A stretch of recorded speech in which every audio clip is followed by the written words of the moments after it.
Black Myth Wukong continues to quietly make the case that it will be a Game of the Year contender, and major studios and AAA developers should really be paying attention to how this game has carried itself from a marketing standpoint. The slow and steady approach to consistently showing large chunks of raw gameplay has really paid off for the team behind the game. And if you don't believe me, consider what has taken place in just the last week.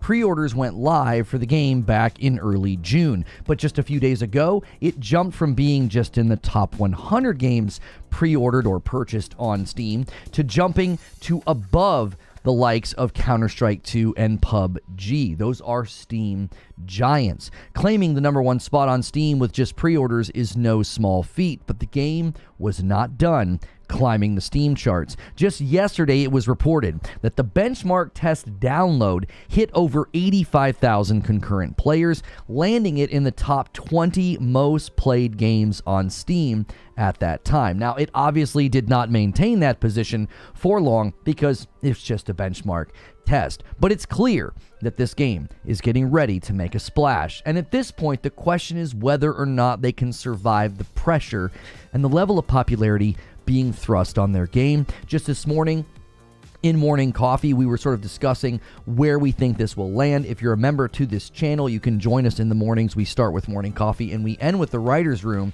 We kind of break these things down ahead of time or after the fact, and we were discussing where we think this is going to land Metacritic. And I had people saying, yeah, low 80s. I actually think this game has the potential to land in the high 80s.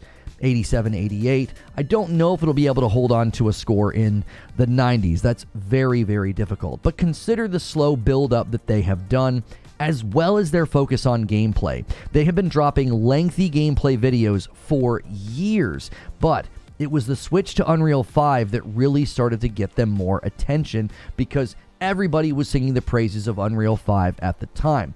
Now it's obviously a little bit more shaky as time has gone on because the confidence in UE5 as an engine is a bit waning. Not that games won't start improving and landing in stronger positions, like Immortals of Avium as well as Lords of the Fallen are two games that have certainly fixed a lot of their issues that was causing many to say maybe the Unreal 5 engine is not all it's cracked up to be. But currently, it doesn't just have my confidence as an engine. I really do want to see better launched games with optimization and smooth performance. And the slow buildup has certainly garnered a lot of praise for Black Myth Wukong. Hands-on impressions have had virtually nothing but good things to say, many saying it's sort of like God of War with a little bit of Sekiro, which I think is high praise. Now, some are concerned that it is going to just be sort of a boss rush game.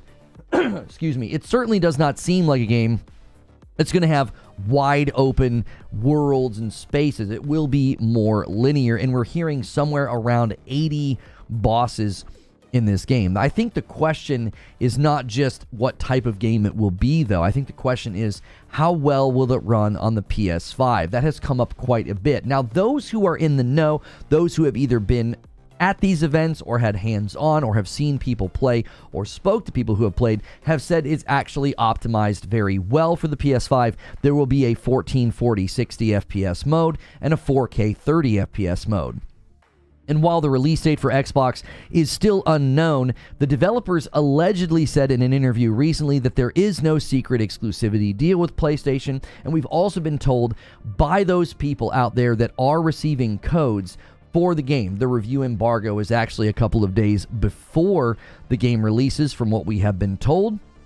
And I have been told by the people receiving those codes that if Sony was paying for an exclusivity deal, they would likely be the company handling the code distribution for the reviews. And they are currently not doing that. So this is from somebody familiar with the fact that when it's an exclusive deal or if it's a game exclusive to PlayStation, they tend to handle those review code distributions. Now, all of this has led to a loud and a clear message to larger companies and to AAA developers and to AAA publishers. You can garner a lot of attention and praise for your game if you focus on showcasing actual real, raw gameplay, not cinematic trailers, not simulated gameplay, actual gameplay, just watching somebody go from point A to point B, fight a boss, and just continue to do that. They've shown us a ton of gameplay for this game. And if the pre-order numbers on Steam and seeing the benchmark test climb to where it did on the Steam charts, if that's any indication,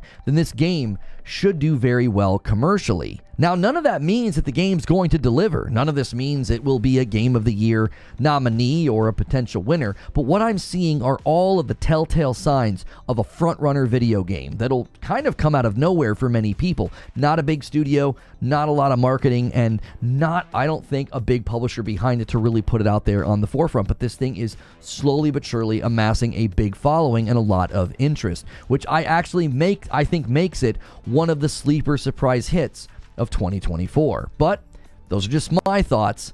Now it's time to hear your thoughts. So good morning, good afternoon, and good evening. A little bit of a return to form there. Just a quick 5-minute monologue for you guys to kick off the show. No upload today. We do feel like we're going to want to circle back and do an upload specifically about this when the game formally releases. And a little dark today. Let me mess with the lighting. I switched from morning coffee, and I think it's messing with the camera. Just give me 1 second.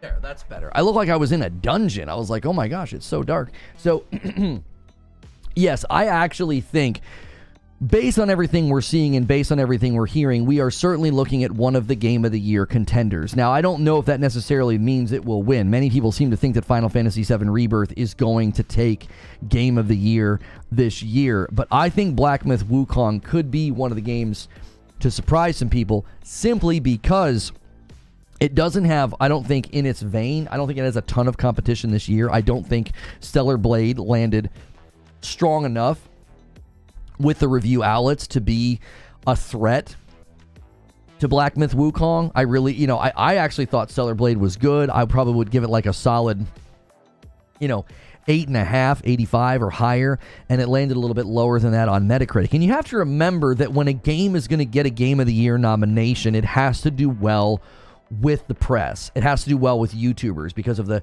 200-something odd people that are involved with the jury process. So if it doesn't land well, if Black Myth Wukong does land low 80s like people were predicting this morning, then that would probably take it out of contention, mainly because you need more people giving it a high score to get through that jury process. You would need to be one of the higher ranked games of the year. That's typically how it goes. I'm not saying that like Metacritic is the authority or that OpenCritic is the authority, but those are representations of what the gaming press thinks, which is generally a pretty good barometer of what ends up on the Game of the Year podium, because so much of the gaming press takes part in the voting process, in the jury process of the Game Awards.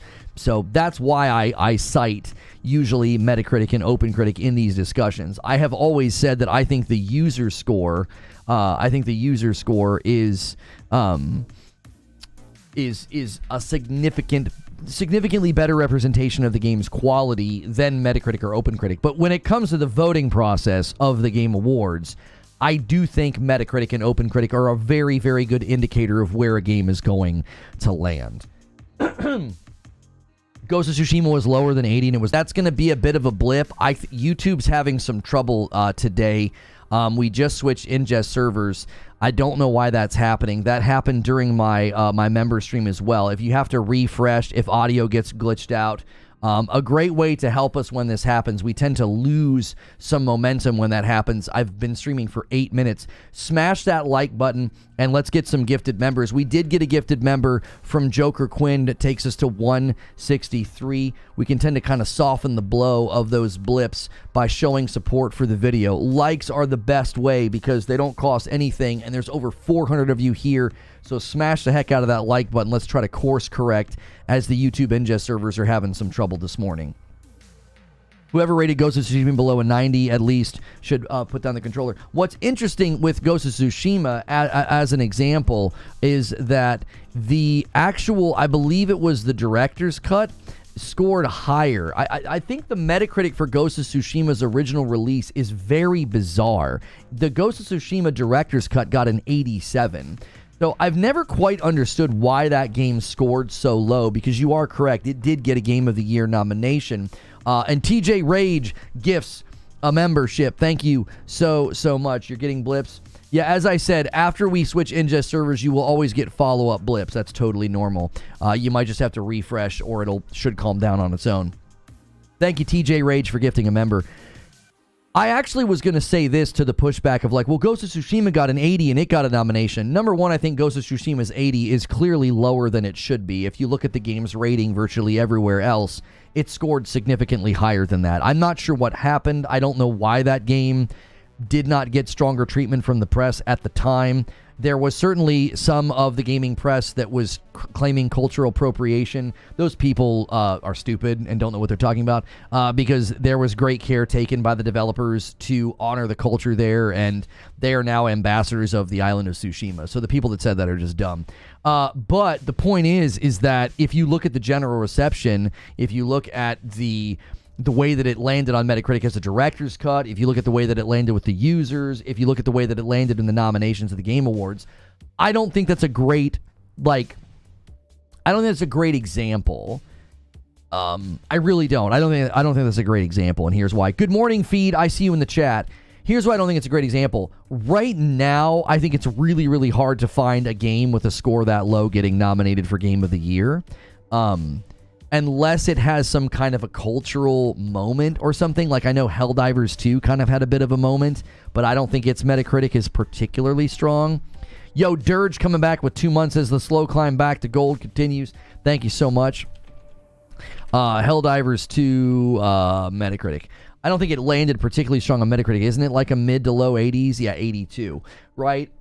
I think Helldivers 2 might get up there simply because it kind of had like a cultural moment and like everybody had such a blast with it. But I do know when voting time comes, people might think like, yeah, you know what? Helldivers kind of fell off. Helldivers kind of made everybody mad with nerfs, and it might be sour in the memory of the people voting, and it might not do that well. But generally speaking, in the last couple of years, I think the competition has gotten a lot thicker. It has gotten a lot thicker. I think it's a lot harder to get a Game of the Year nomination if you're not up in the 90s. I think it's very difficult. I'm not saying it can't happen, but I'm saying it is more difficult to land up there. I apologize for being off topic, but yesterday Star Wars Outlaws came up. I want to say, I think it looks like PlayStation 3 quality gameplay. Same thing with, you put PE3 quality, sorry. Same thing with the new Space Marine game. Where are the next-gen mechanics? Could you explain to... Oh, you did mean PS3. Could you explain to me what you mean by next-gen mechanics? I think Space Marine 2 looks phenomenal. I don't understand your position. What did you see? What do you see in Black Myth Wukong that would make you say it's next-gen mechanics? Black Myth Wukong looks very much like it borrows from other melee-based Souls-style games, or like a game like God of War Ragnarok, where, quick moment-to-moment combat with dodges and iframes and melee attacks and abilities. Now, there are certainly some very cool abilities in Black Myth Wukong, but I would argue that Black Myth Wukong looks next-gen, current-gen, whatever phrase you want to use, as much as Space Marine 2. Now, I will agree with you that Star Wars Outlaws looks dated. I think that has more to do with the graphics and the character animations in some of the sequences and some of the faces. But I don't know what you mean by next-gen mechanics. Bro Sexy with a VIP renewal and bumps the line to 165. Thank you so much, Bro Sexy. Hopefully the performance isn't a myth and they can pull UE5 out of the black mire of development issues. Looking forward to this one, as Wukong is one of my favorite, most anticipated this year. Well, here's the thing, Bro Sexy, and thank you again for renewing your membership. Here's the thing. I think UE5 is already getting into a better spot, because the Lords of the Fallen and Immortals of Avium both did significant improvements to their games and their game's performance. So I don't think UE5 is like stuck in a rut and won't get out of it. I mean, even John Linneman from Digital Foundry has said he believes that UE5 games will get out of this rough state, and it's almost like we're just coming out of the starting blocks. He believes that they will get significantly better. He believes one of the developers that are going to do that is going to be the coalition with Gears. That he's very confident that we're going to see great things from them, specifically out of the Unreal Engine. And Joker Quinn gifts a member, and it goes to Santiago. Thank you guys so much for keeping the member count going. 500 is a goal on the week. You're on pace to get there. You're just a teeny bit behind pace, but you guys can blast up there today.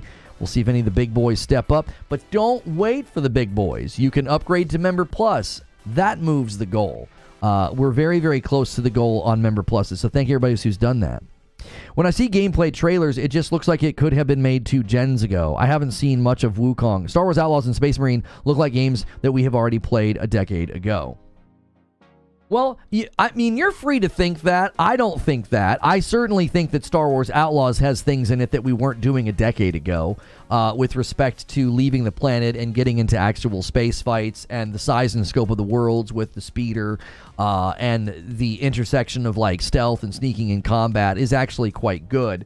Certainly you could point to maybe some of the Uncharted games and say, yeah, we've kind of already played this, but I definitely think that Star Wars Outlaws looks like a current gen game with those features.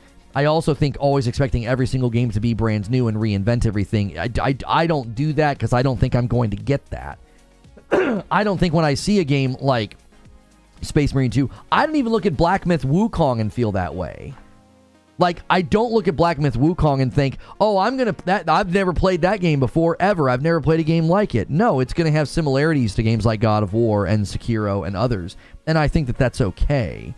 I don't think that's a problem or an indictment of a game's quality just because it's similar to other games. I think a lot of times gamers are setting themselves up for disappointment by being like, well, I played a game like this a decade ago. Oh, okay. I mean, and? What's the point? What is there a problem with that? We had that discussion a little bit this morning when people are like, Super Mario Brothers Wonder shouldn't be a full-price game because it's a platformer, it's a side-scroller.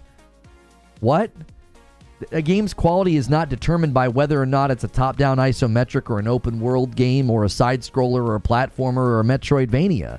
Is it a big, huge, awesome game with great quality? Yes. Then they should be able to charge full price for it. I mean, it's not really up to me to say whether or not they can. The market's really going to determine that, and Nintendo has proven time and time again that their games are high quality. So I don't look at Black Myth Wukong or any of the games that we're talking about, Star Wars Outlaws or Space Marine 2. I don't see anything novel or insane in Black Myth Wukong. I see creativity. I see good art direction. I see enjoyable combat and mechanics. A $5 super chat tip from Wired Rope says, downloaded the benchmark last night with a 4090, max graphics, no ray tracing, and I got a solid 60 FPS. That feels good. Yeah, Ginger says Wukong seems hyper optimized. So yeah, I that was my main concern with Black Myth Wukong and Space Marine 2 is, are they going to be optimized well for console specifically? Like, I don't feel like running to my PC every time I play games these days because I've gotten consistent performance out of so many games on my PS5. It's like, I don't want to give into this notion that like, well, these consoles aren't strong enough. It's like, no, they are strong enough. Black Myth Wukong would be another game that I would say I don't see any reason why it can't have a good performance mode. They added a performance mode to Starfield on the for the Xbox Series X. They added a performance mode to Plague Tale Requiem. Like, they're adding these things later. Jedi Survivor's performance mode got completely fixed and overhauled. So certainly I don't think that this is an issue of like, I should not need to be retreating to a PC to get good performance out of games. The performance and the optimization just needs to be a priority of the developers. Ginger says, I just posted my benchmarks with my new PC. I got 140 FPS ray tracing in full 1440. The PS5 with this game seems like it will also run the game very, very well. That's awesome, Ginger. I mean, that's obviously killer performance that you're getting there. I am a man of simple taste. I just need 1440-60. I don't need ray tracing. Now, obviously, if the PS5 Pro delivers what we're hearing it's going to be able to deliver, then let's go. Sure. You know, if I can get 1440-60 with ray tracing, I'll take that, right? If I can get a 4K 60 mode without ray tracing, I'll take that, right? If the way the PSSR upscaling works to take some of the workload off by lowering internal resolutions, then I'm all for that. But I just always come back to, I think 1440-60 is the sweet spot right now. I've said that for the last 3 years. I think 1440-60 is the sweet spot. It's a high enough resolution that it's a nice jump from last gen, and I get rock solid 60. I'm very, very happy. You know, I'm not going to obsess over ray tracing in 4K. What I want is the instantaneous loading and the 60 mainly. Combat looks way better in Wukong than all other games seen. Don't see any similarities to God of War. Maybe a bit of Sekiro without the parrying or Devil May Cry. I'm just relaying to you what people said, Rob. I mean, I could see the similarities to God of War mainly in the focus on dodging. Madara gifts a member and takes us to 167. Guys, don't be shy with the single gifteds. We don't need the big boys and the 10 bombs and the 20 bombs to have a strong day. The single gifted members add up. And when you upgrade, to Member Plus, you're basically gifting a membership. You're giving up your seat. If you've been getting a gifted membership for a while, you're giving up your seat to somebody else. So consider upgrading to Member Plus. You will get in some more content, and you will help us unlock a Celebration Saturday stream. I know a lot of you guys can't make it to Friday nights, and currently we have 496 people at Member Plus and above, so thank you to everybody who has upgraded. And thank you to everybody who has tuned in today. We did skip the upload for today. We wanted to just go right into the live stream. So there's no upload about Black Myth Wukong today. You may have been like, hey, where was the upload? Sometimes we're just going to go right to live, because I think I'm going to want to retread this topic in an upload that has more...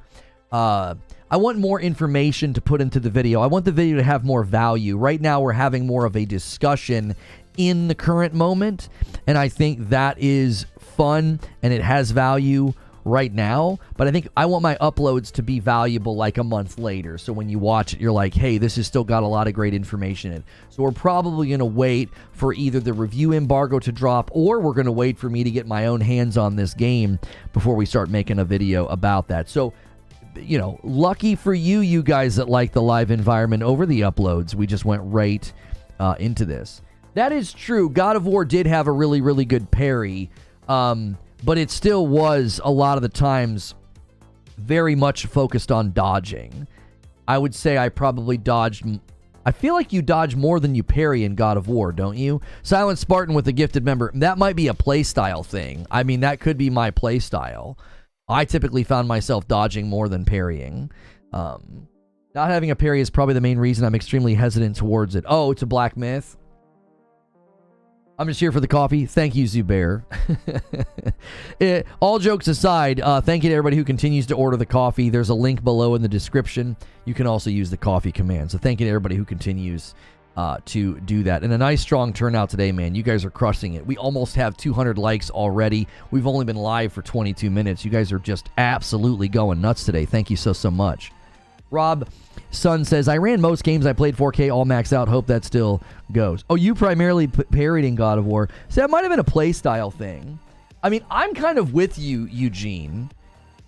I'm kind of with you. When we learned that Black Myth Wukong gameplay centered around dodging and like perfect dodging and iframes and not a lot of parries, not really blocking or parrying, I thought that was an interesting choice, especially because he has a staff and the way he uses the staff and spins it and, you know, has these big slam attacks and stuff.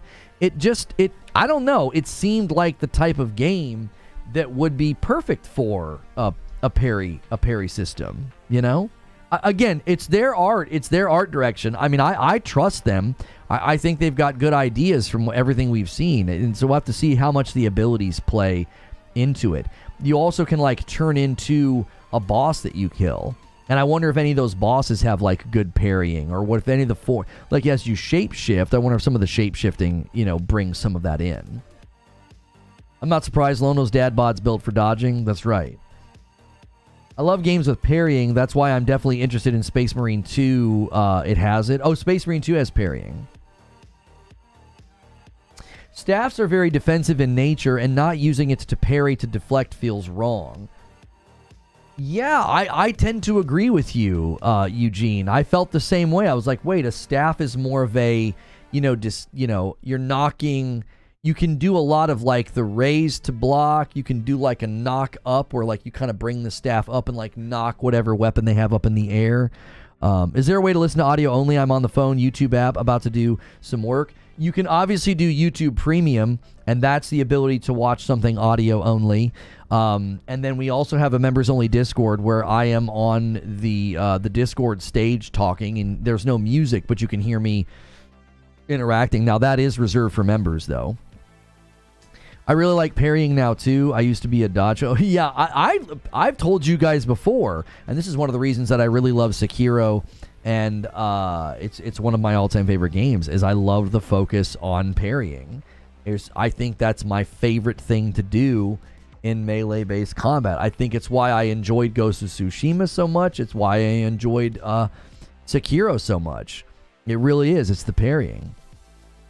So, a monkey blocking things is weird too. Monkeys dodge. Well, couldn't he do both, Sheriff Bruce Lee? Couldn't he do both? Now, we're hearing, I believe this is what we've heard. Correct me if I'm wrong. I could be thinking of a different game. Is it true that the review embargo for Black Myth Wukong is the 16th? Is that true? Because the release date is the 20th. Let's see. Review embargo. Black Myth Wukong review embargo, according to .esports, is August 16th. So, there you go. That, to me, if that is in fact a real embargo, if that reporting is accurate, that's really encouraging. That's 4 days before release. You got a lot of confidence in your game. I love the moxie of this developer. The fact that they're like, oh no, yeah, we're going to show you gameplay, and that's all they ever have really shown is gameplay. There have been cinematics, of course, but a heavy focus on gameplay for, 4 years now? 4 years of showing us gameplay, and then they're letting the review embargo drop 4 days before the game comes out. 19th the release date. Google told me the release date was the 20th. Whether it's 3 days or 4 days, the point stands, right? That's pretty confident. A lot of embargoes are like the day before or sometimes the day of. This is multiple days before. That, to me, sounds confident. No reviews on PS5, though. Are you sure about that? Who told you that? I thought we had someone in our community who was getting a PS5 code. I don't want to speak for him, but I feel like Detective Seeds indicated that they're sending out PS5 codes as well, because he said that if the review codes were being handled by PlayStation, he would think there was some kind of like a secret exclusivity deal. He said because if exclusivity if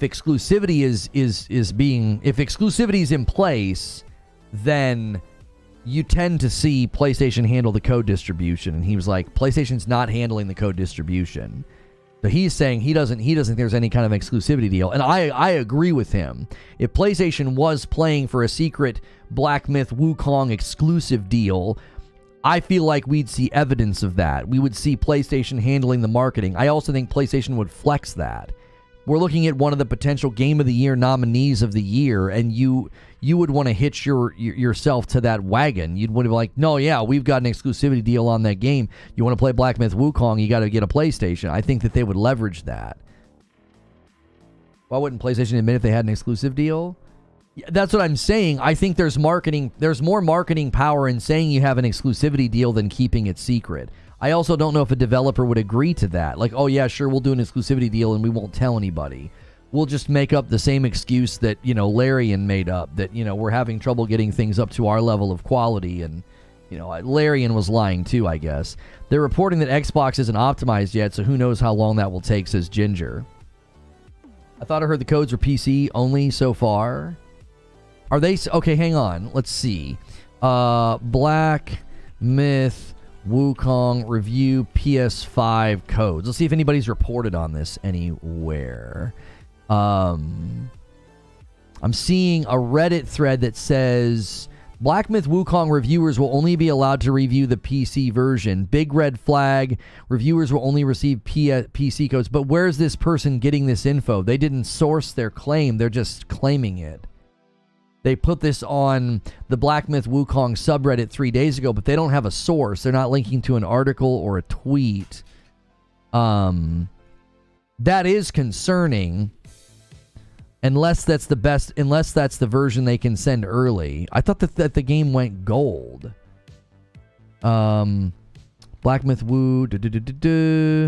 This guy mentions no PS5 code sent out. Most folks, okay, here's a source. This person says, most folks I spoke to said they got PC codes only. Okay, that doesn't say that they're not going to be sending out PS5 codes. That's just saying most folks I spoke to. I mean, that would be both worrisome but more confirmation that there's no PlayStation exclusivity deal. PlayStation wouldn't be okay with that. Like, PlayStation would be okay with that. Like, while that's concerning that whatever version of the game that they think is the best for review purposes is the PC version, like, certainly that's concerning. Well, honestly, I don't know, though, because depending on the review outlets, PC specs, unless they're really confident in the optimization on PC. But again, if PlayStation was paying for exclusivity secretly, I don't think they would be like, oh no, that's totally fine that the only review codes sent out are PC. This has all the markings of a game that doesn't have some secret deal. PlayStation proudly announced a console exclusive with Wuthering for the rest of 2024. Why would they choose not to with Wukong? Cyberpunk did that too. That's true. Cyberpunk did the same thing. We're hearing from people that saw the game, though, and have touched the game, that it's well optimized for PS5, so we'll obviously have to wait. That's been my lingering concern for both Black Myth Wukong and my lingering concern with Space Marine 2 is that they end up running well on like a beefy PC, and then everybody else is kind of like SOL, especially console users. I'm pretty sure they're confident. They launched a benchmark tool the week before. That's something you never see. Almost, if not all, the people who played at the expos were on PC. Has there ever been a secret exclusive ever in history? I don't think so. I don't think there's any legality behind it, Zubair. But I feel like every time there's been an exclusivity, it's like they tell you. I would assume that's typically a part of the contract, right? Listen, if you paid for an exclusivity deal, then, and your PlayStation, you want that in the contract with the marketing. You want the trailers stressing that. You want the trailers putting your logo front and center. That top of mind marketing for a game like this, if this game goes viral, if this game gets highly reviewed, if this game is a front runner for Game of the Year, which I believe it's going to be one of the contenders based off everything we're seeing, you wouldn't be like, well, let's keep it a secret. Let's not tell everybody. The PC benchmarks I saw didn't give me confidence in the console versions. Based on what, Eugene? We had a couple people in here this morning saying they felt like it was optimized well based on their benchmark tests. Unless Wukong is going to be first to hit the PS5 Pro. Nothing can be the first to hit PS5 Pro, Parasito. They could be the first to get the PS5 Pro enhanced label, but you can't hit the PS5 Pro. Everything will play on PS5 Pro. If they tap into the PSSR technology and leverage enough of it with respect to resolution and frame rate, PlayStation will grant them the enhanced for PS5 Pro label.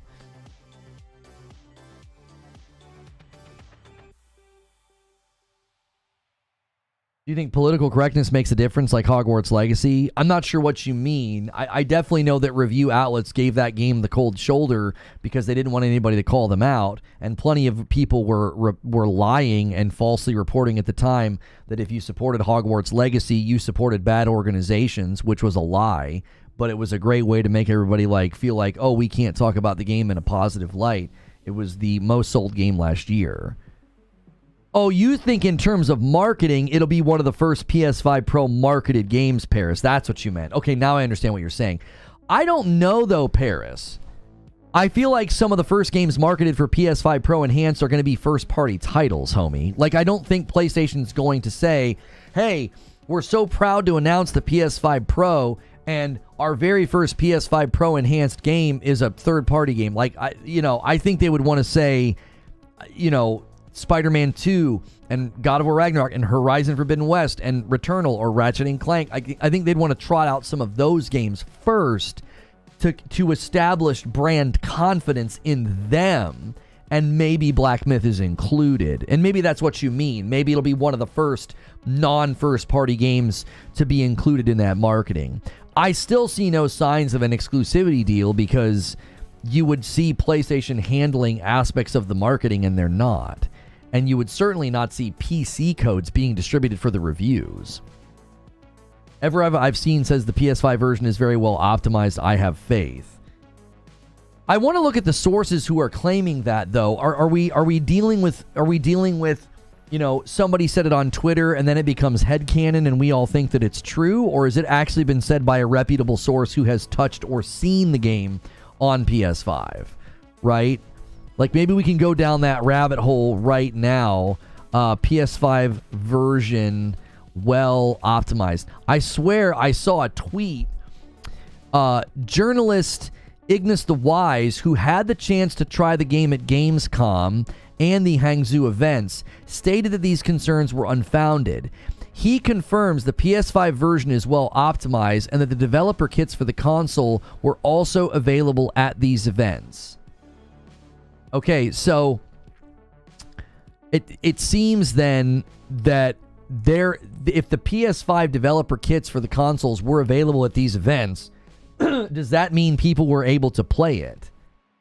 So whoever Ignis the Wise is, they claimed that it was there, and of those dev kits were available, and that it is well optimized.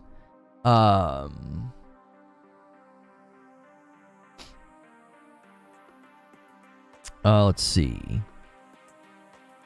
Now I'm just seeing, like, Microsoft responds to Black Myth Wukong Xbox delay. Yeah, and Phil Spencer said there was no hardware problem with Baldur's Gate 3, and then the next day it was announced coming to Xbox without parity. But sure, it's not a hardware problem, Phil. Sure, Microsoft. You know? Sure, it's a potential deal with the developers and PlayStation.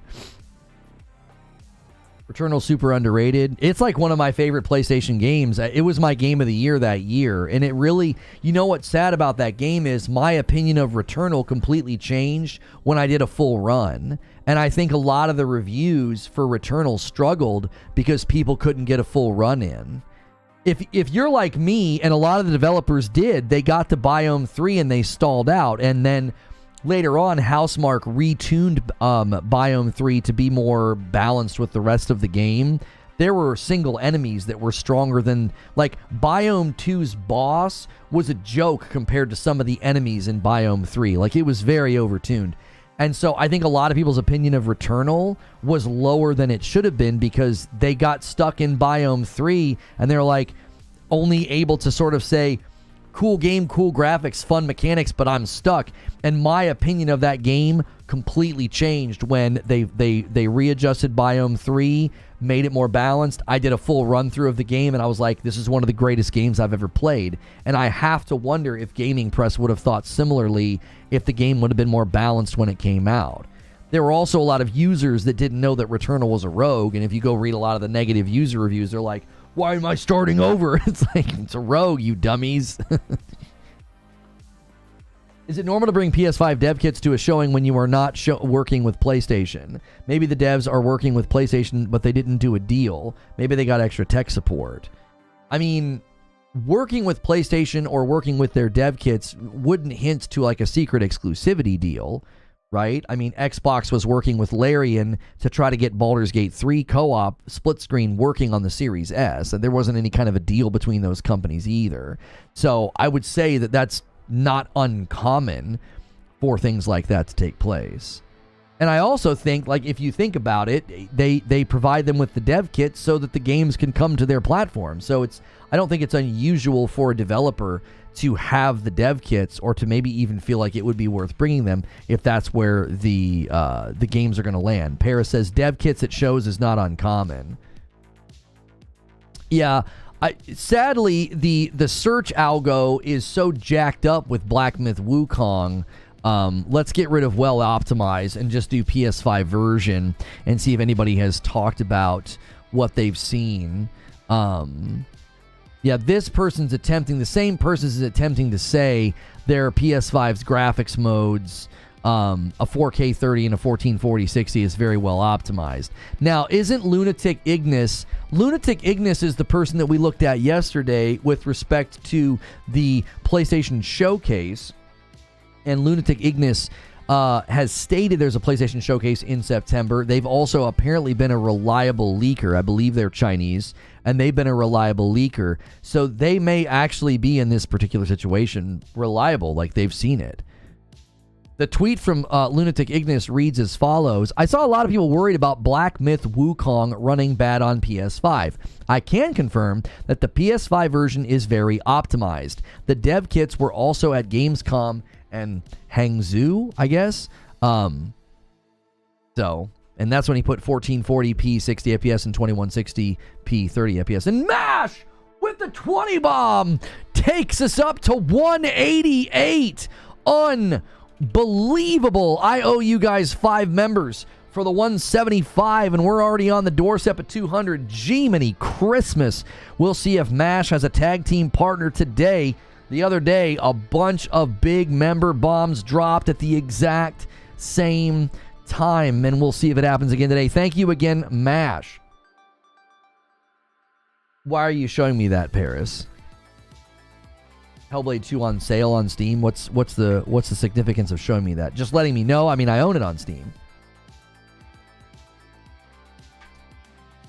And guys, if you got a gifted member from MASH, make sure and say thank you to him in the chat. He's welcoming folks into the community by doing that. And you guys can make room for others to get gifted members. If you're currently on a gifted membership, consider upgrading to Member Plus. It's $1 more. It's $6 a month instead of $5. You can upgrade for $1. And then you jump out of the gifted pool. You're giving up your seat to somebody else. Somebody else will get a gifted member next time instead of you. If you're currently paying for your own membership, we're trying to get 500 people at Member Plus and above, and we're at like 496. Like, we're right there. This one would have definitely benefited from a demo, which is another cause for concern. I do not agree that a lack of a demo is a cause for concern. I'm not gonna join you in that. I don't agree with that. I think only sending out PC codes is more a cause for concern than a lack of a demo. We've been getting demos pretty regularly for games like this, and this one didn't. Ranger Handsome drops a gifted member and takes us to 189. Guys, those single gifteds add up. You can join in and gift a membership to somebody else and pay that forward.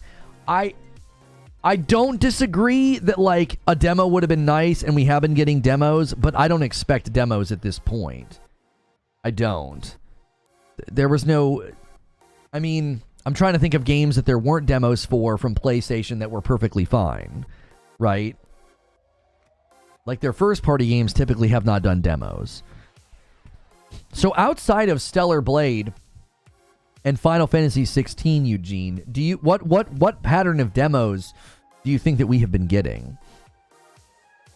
Yeah, I saw that this morning, Hilly. One of my biggest concerns about Black Myth Wukong gameplay on PC is that it has third-party DRM de novo, and it's like, oh, well, your benchmark doesn't mean jack squat, does it?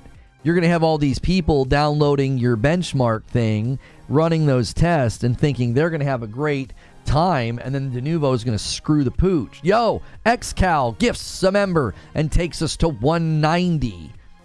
I really wish they weren't doing that.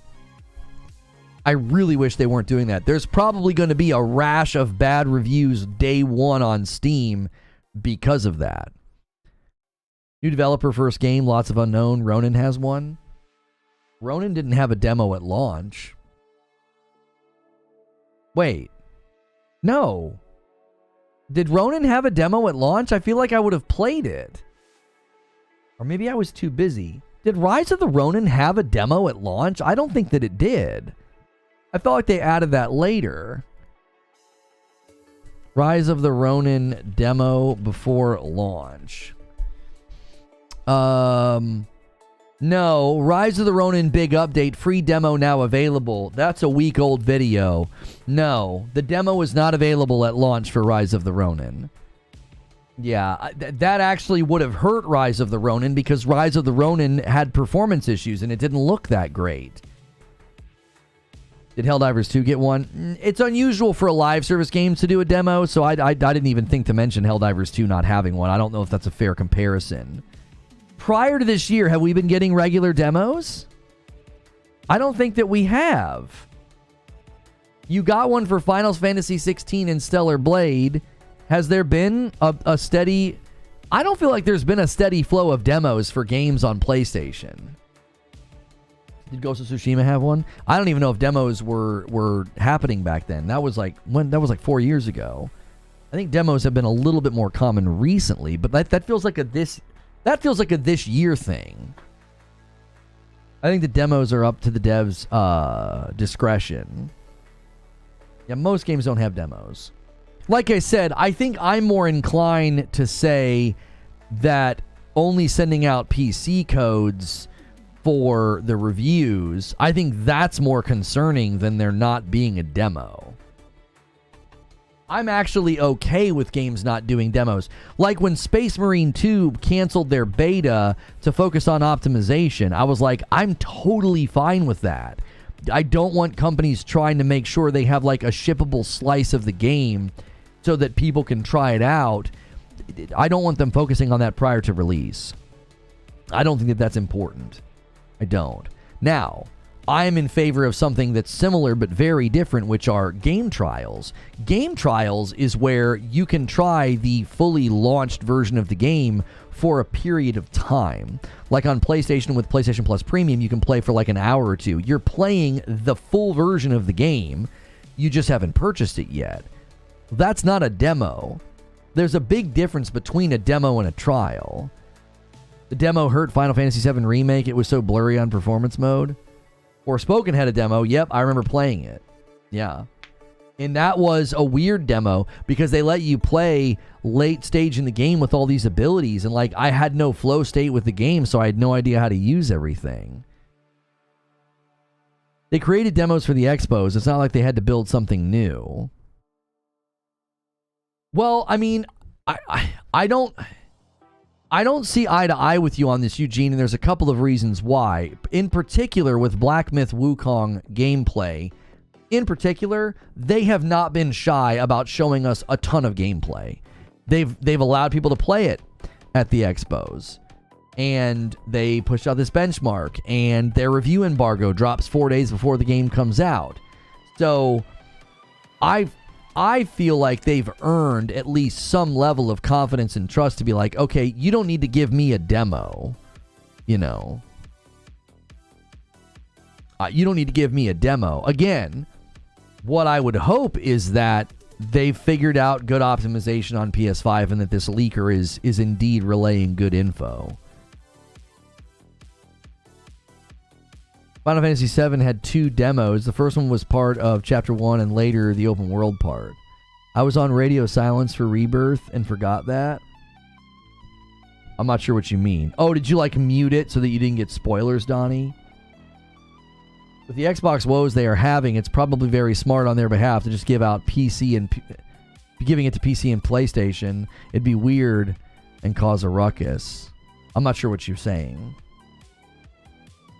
That's fair, but I won't ever trust a new developer with a day one without a demo. I mean, I think that's a fair position. I don't think you're being unreasonable. You're like, the developer's unproven, so I'm going to wait. You know, you're going to wait a day or two. Let me play it, you know. Let's get some reviews that aren't PC. The benchmark tool has DRM too. But can a benchmark tool simulate the DRM running? Isn't the issue, I'm a bit of a layman, isn't the issue with DRM not that it's there, but that it's actively running while you're playing? So does the Black Myth Wukong benchmark, does it simulate de novo running? You know what I'm saying, Hilly? Like, I don't know why you would have a DRM on the benchmark, but like, does that affect the benchmark test? can it basically simulate it to be like, oh yeah, this is running in the background? Because mainly, my understanding as Denuvo is it's a resource hog. So like while you're playing, you get diminished performance because of that. Doesn't a benchmark just basically like run through a series of spins and camera movements and then it sees what your system can handle? And I mean, I guess if Denuvo's running during the benchmark test, that might simulate it. I don't know. I'm asking because I'm ignorant on the subject. I assume that's why the tool has it, so that the test is accurate. Yeah, the Xbox version is got an unknown release date, Neo Reaper, but I couldn't understand the point that you were making. It seemed like you said that it was a smart move while also not being a smart move. It's the point you were making was incoherent to me. It sounded like you were contradicting yourself. The benchmark tool doesn't really simulate gameplay from what I saw. No particle effects, no action on screen. It's like a standstill camera pan. Parasito says, even if it does simulate DRM, unlikely. The benchmark right now is more for the devs and the players. Yes, the benchmark maxes out your machine to see what it can do. Yeah, I wouldn't put a whole lot of stock in the benchmark if there's DRM. You need to be playing the game while DRM's actively running, while Denuvo's actively running. DRM can be a resource hog. It doesn't necessarily have to be. Isn't that the issue with Denuvo, is that it always is? Are there instances where Denuvo hasn't caused issues? I feel like every time it comes up, it's causing issues, which could mean there are instances where it doesn't cause issues and we just don't hear about those. I don't know. I don't think anybody's out here running Defense Force for Denuvo. Most people want it to be removed. They don't want it there. I missed the opening. Are you excited to play this game? Yes, this is one of my more anticipated games this year. Good morning, Sorcerer. How are you? Here, I owe you guys 5 members because we hit 175. If we hit 200, I'll owe you guys 5 more. We're 10 away from 200. Thank you so much to MASH and everybody else who has gifted members today. Greatly appreciate it.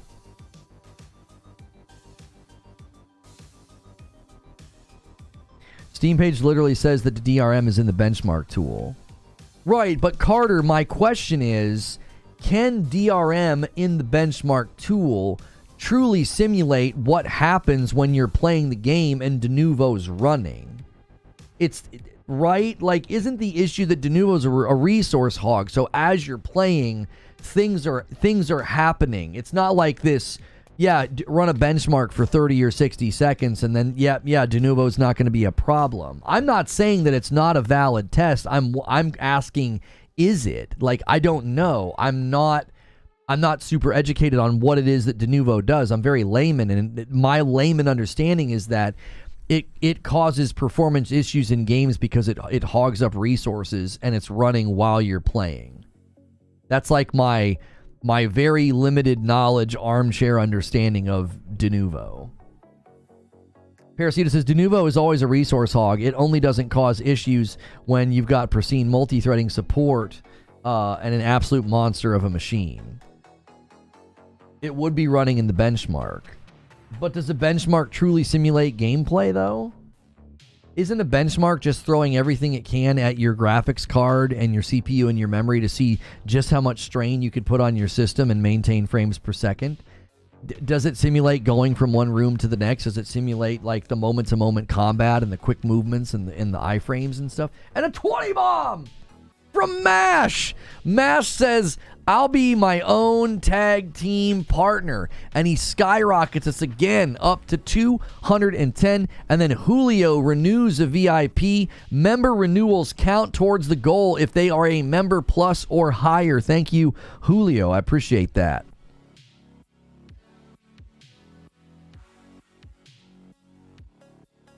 I don't trust the benchmark. People should expect the game to run worse during gameplay. Yeah, again, I'm not saying that the benchmark is inaccurate. I'm asking. I don't know.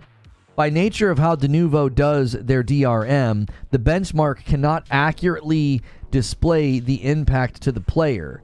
If it is present in the benchmark, it is being used for the devs to get an idea of impact. Yo, what's good, Bush and Ryu Cat? About Denuvo, doesn't it exist only to make sure you're running a legal copy? If yes, once you prove it's legal, why not have Steam delete it? I don't know. Does it simulate 10 enemies on screen with their own AI and processing? That's exactly what I was thinking, Eugene. Like, you go into a room and there's a couple of AI, or there's a boss, or there's weather effects or whatever. Enjoy with 14 months. I'm 50-50 on this game. Need to see the launch before I buy it. Welcome back, Enjoy. This is what Game Science explains, says Carter. For UE5, the forest and water are the most demanding elements causing performance problems. They are far worse to optimize than combat. It's their word, not mine. I actually find that to be very believable. That doesn't seem outlandish to claim that the forest and water demand more and are harder to optimize than combat. That's not surprising at all. That seems very reasonable to claim.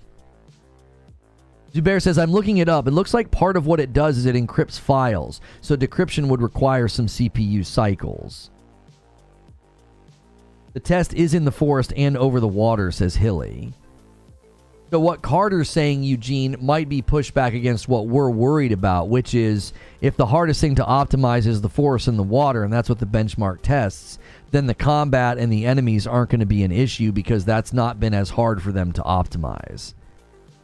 Benchmark might have de novo, says Parasito, simply because they have to include it as part of the installation package. There is probably Steam rules against the demo having different installation requirements than the actual game.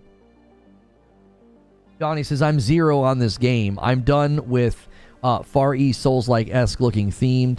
Talk about flogging a dead horse. I was the same with Ronin. Here's the thing, though, Donnie. You might change your mind because I don't know if this is like Far East Souls-like-esque. I think this is going to be more of a combat-focused action game.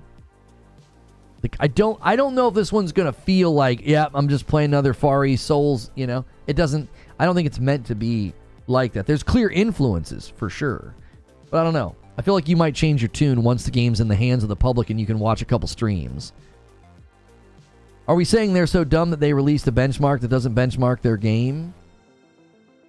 That's exactly what I'm thinking. It's like, is it even a true benchmark if de novo is not actively part of the benchmark? Like, that's my big concern right now, is that you're going to have all these people running the benchmark test thinking that they're going to get like absolutely killer performance, and then when the rubber meets the road and the game is in the wild, people are going to say, man, this doesn't run all that well, and it's going to be de novo's fault.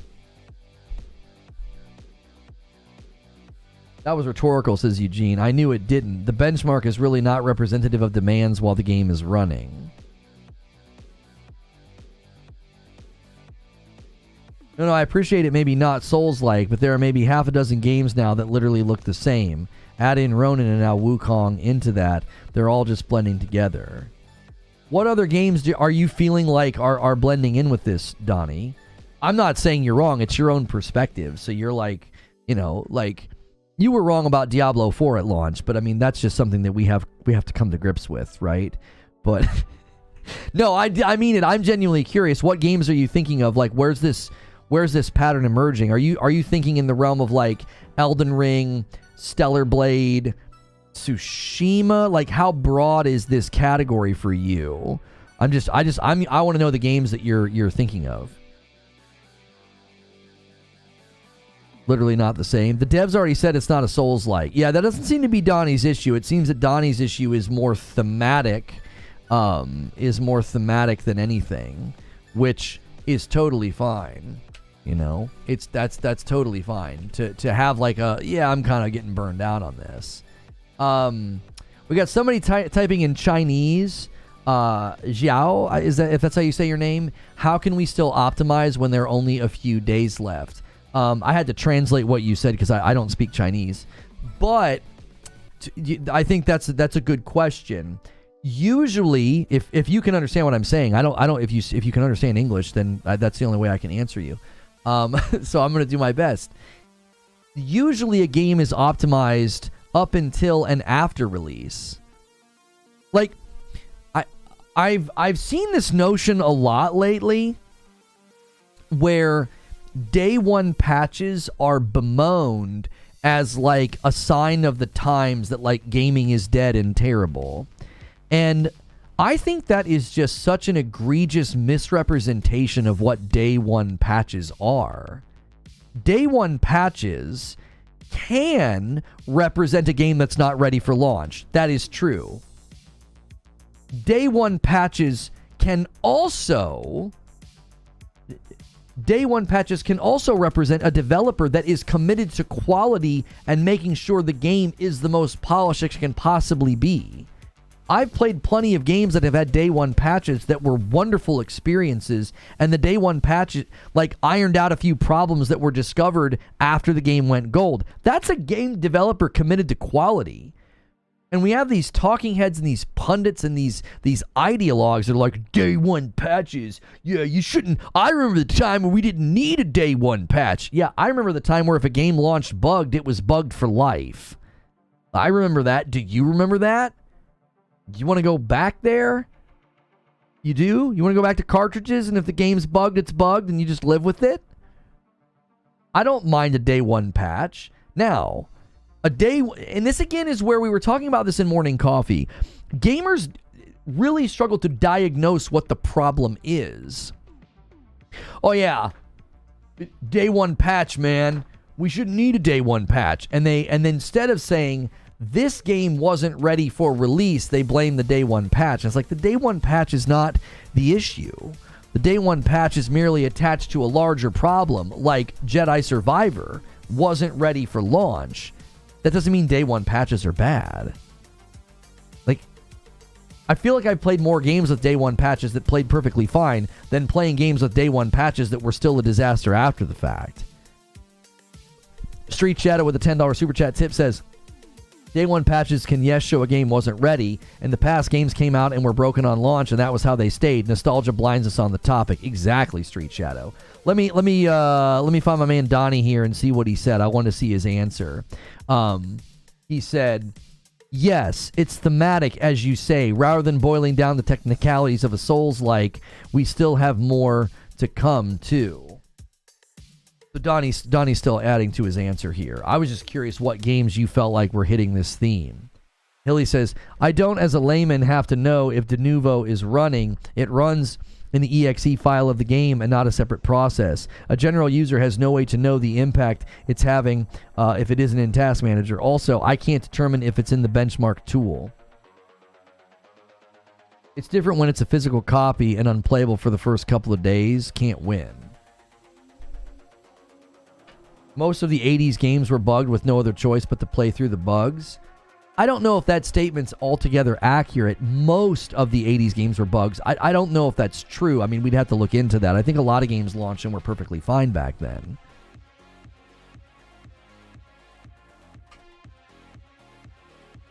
Day one patches are a plague of this industry. Sorry, just my take. Gone forever are the days we got a full, complete game on launch. Why do you think day one patches are a plague of the industry when oftentimes it means the developer was committed to quality up until the very moment? So your ideal, I'm just going to tell you what your ideal is, and I want you to hopefully try to see why your ideal doesn't make any sense. Your ideal is a game that goes gold and is now shippable on disc, and the developers just stop touching it. They're like, well, we don't want to, be a part of the plague of the industry. So what you're saying is once the game goes gold and is shippable, they should just stop touching it. They shouldn't give a rip about any last minute bug testing, bug checks, quality issues, none of that. They should just stop touching the game, and because to you, that's more complete than them saying, oh, there's a day one patch. After it went gold, we spent the last, 2 months, 3 months, we spent the last month ironing out a few more problems, so that day one patch is gonna smooth some of those things out for you. I don't get it. I don't get why that's a problem. This is what I think commonly happens in the gaming culture right now. If one game does something, we think that's permission to paint everything with that brush. It's like, oh, that game did that, and so we grab that brush, and then we paint every game with that brush. Yep, day one patch, plague of the industry. It's like, but what if the day one patch fixes a handful of minor issues and bugs, and maybe even a weird quest line that got a little funky, and they fix that before you dive in, and then the game's totally fine? Absolutely not. You're completely twisting my words. I never said anything about gold or any of that. No, you didn't. But because you seemingly are ignorant about game development process, I'm trying to educate you. You didn't say that, but that's what you're saying because you're not talking about the industry as it exists. That's how the industry exists, dude. You know what a day one patch is, right? Once the game goes gold, they take a version of the game and they put it on discs to be distributed, and they upload a version of the game to servers for people to download. And your opinion is that when that happens, they should stop doing anything. They shouldn't try to fix anything. Why? Because that'll lead to a day one patch. Your position's untenable. It doesn't make any sense. We have to live within reality. You're talking about a reality that doesn't exist. I know it's way more complex to make a game in modern times, but for 20 years, we got a full game at launch. A day one patch is not, it doesn't prove that the games aren't complete. A day one patch does not mean, oh, that game wasn't complete at launch. That's, again, that's, that's, what is that? There's a fallacy there. Is that non sequitur? That's not a logical conclusion. Oh, they pushed out a patch. Day one. What are the patch notes? It's a bunch of bug fixes. Yep. We're just not getting complete games at launch. What are you talking about? That doesn't make any sense. That position doesn't even sound... It doesn't sound like a complete thought. It sounds weird. It's like, so a day one patch that gets rid of bugs proves that games aren't complete at launch? So again, your position is that they should ship the game gold on disc and to the servers and stop touching the game. They should just leave it alone. I don't understand that. They're now in a position, because of the advance of technology, to continue working on the game up to and after the game releases. That's not a bad thing. They used to ship a game. They rushed to ship a game that needs a patch. You do realize that before day one patches, that happened anyway, so you're targeting the wrong thing. Street Shadow with a $10 super chat tip. I work in software dev in the gaming industry. In software dev, there is never a perfect product. You want to be able to update in response to unforeseen bugs. Game dev is just software dev. Yeah, it's the same thing. Donnie says, Wolong, Ronin, Wukong, Wu Chang unannounced. Wu Chang's announced. Wu Chang Fallen Feathers is announced. I think maybe you mean there's no release date. That might be what you mean. Phantom Blade 0. Okay, no, that's fair. I get your position now, Donnie. It feels like everybody's kind of, it's almost like the ripple effect of Sekiro winning Game of the Year and Elden Ring getting its praise and prominence, and a lot of games are now being like, hey, let's make a game like that, for sure. Probably more evidence of Sekiro's impact than Elden Ring given the timeline, but still, a lot of these games entered development likely maybe inspired by Sekiro. Who allows a game like Cyberpunk to come out like that? How does something like that even get gold? Well, a game going gold means they have reached a point in the development process that they have a game that can be put on disc and shipped. That's their decision. There's not like a committee that says you're allowed to go gold now. It's an internal thing that they do. They reach a shippable 1.0 moment, right? We're in the Asian melee phase just like we were in the zombie phase. Yeah, for sure. I don't disagree with you. And you know what? There were people back then that were just like, give me all the zombies you can give me. And I'm like, bro, give me all of the Asian melee games you can give me. I love them. You know, I love them. I'll play them. Give me more. I've not gotten burned out by them yet. So... Wukong, more like Woke Kong. That monkey is a complete uggo, right? It's really sad to see them making, like, to actually make our animals ugly. Like, it's just the downfall of gaming, you know? Next thing they're gonna do is, you know, they're gonna make a baboon and, you know, he's gonna have an ugly butt or something. Like, it's just such a shame to see, you know, the art style of games fall so far. If I'm understanding correctly, it feels like they are saying that games shouldn't have broken launches.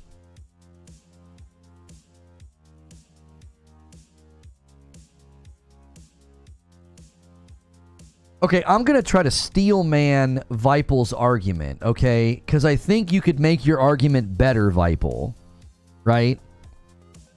I'm going to try to steel man your argument. Your argument, I think the reason I'm zeroing in on it is I don't feel like it's a particularly strong argument. I think you could make it better, and this is how you would make it better. Hang on with it. I think what you should focus on is games that come to market before they're ready, and evidence of that is modes that do not work properly, game-breaking bugs, lacking features that are missing, okay? I feel like when you start shooting at the day one patch, I just feel like you're shooting at the wrong target, because there are plenty of games that come to market and they're ready and they're good and they're refined and they push out a day one patch. Do you see the problem? Like, I feel like your argument tips over. It's like lopsided. It's like you're focused on this one thing. Like, don't hyper focus on day one patches. Day one patches are not your enemy. A lot of the times, they're actually something that you benefit from. We benefit from developers who keep working on a game up until release date and then are like, hey, we found some more stuff that we fixed so that when you play day one, you have a better experience. And I'm like, yo, thank you. Keep doing that. Don't demonize the day one patch. The day one patch can quite literally be evidence of a passionate, committed dev team that's like, we want this game to be as good as stinking possible, and we have worked up until the very last minute to ensure that happens. I think you have to focus, you should focus your attention more on things that I don't think anybody would disagree with you. That, like, Jedi Survivor, the issue with Jedi Survivor wasn't a day one patch. It was that even after the day one patch, the game wasn't ready. The game wasn't ready. You shipped a game that needed another 6 months to a year. Barely a game goes by that doesn't have a day one patch, but that doesn't mean pre-patch is a broken game. That's exactly right. I think that's another way of putting it, Donnie. Sometimes the day one patch is not like a make or break moment. It's like, oh no, we've polished some things here.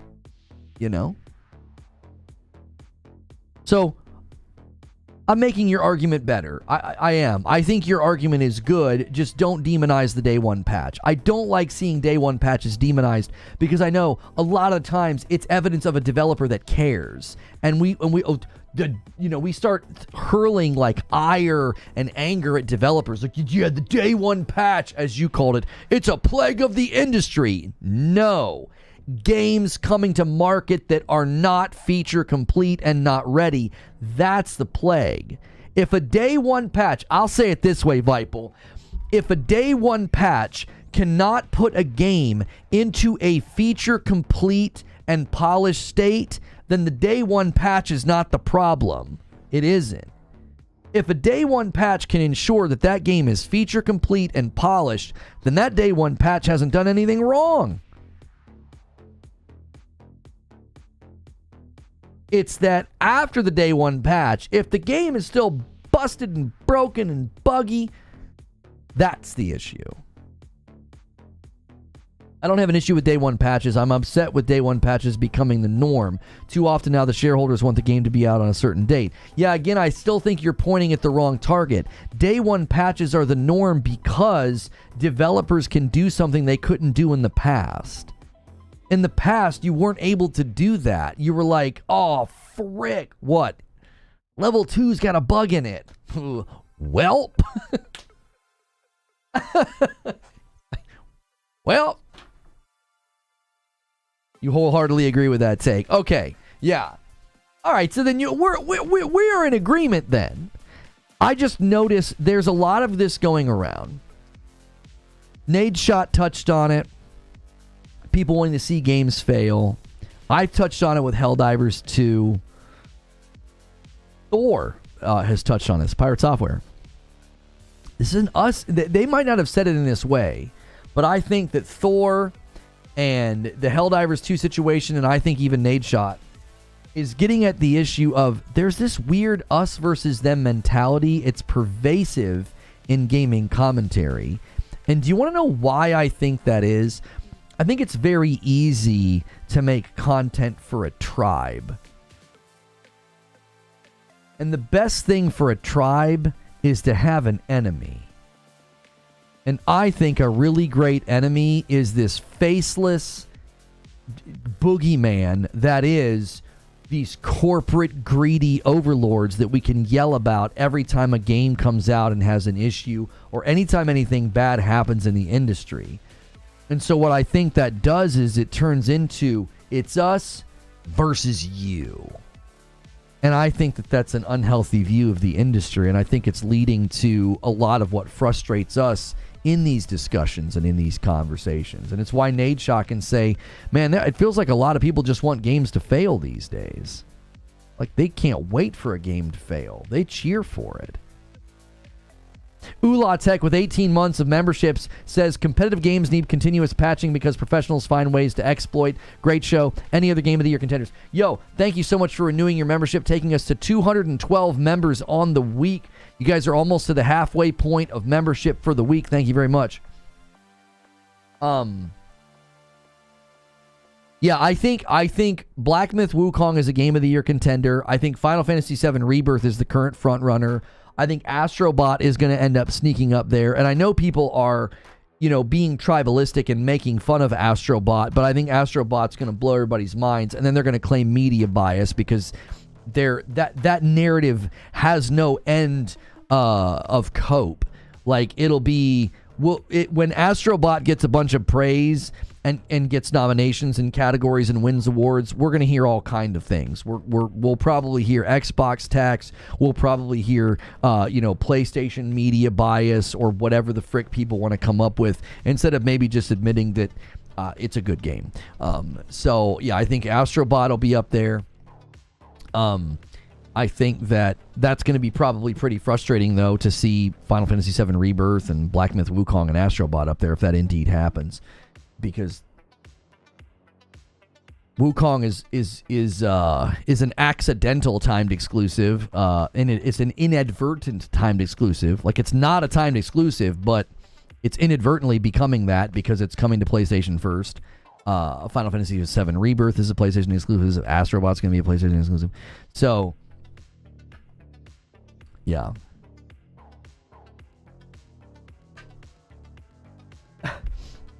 Yeah, gonna be tough. That's gonna be tough. And a 5-bomb from Sheriff Bruce Lee takes us to 217. Keep the member train going all week long. Thank you so much, guys. If you can't do a membership or you can't gift members, take a quick second and smash the like button. It helps me. It helps the video. Thanks for a great turnout today.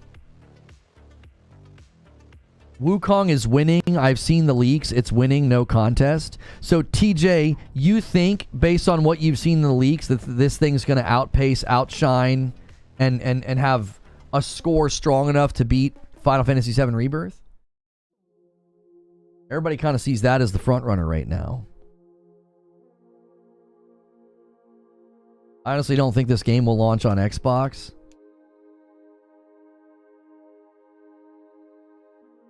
I love it when people make it sound like Sony is outspending Microsoft.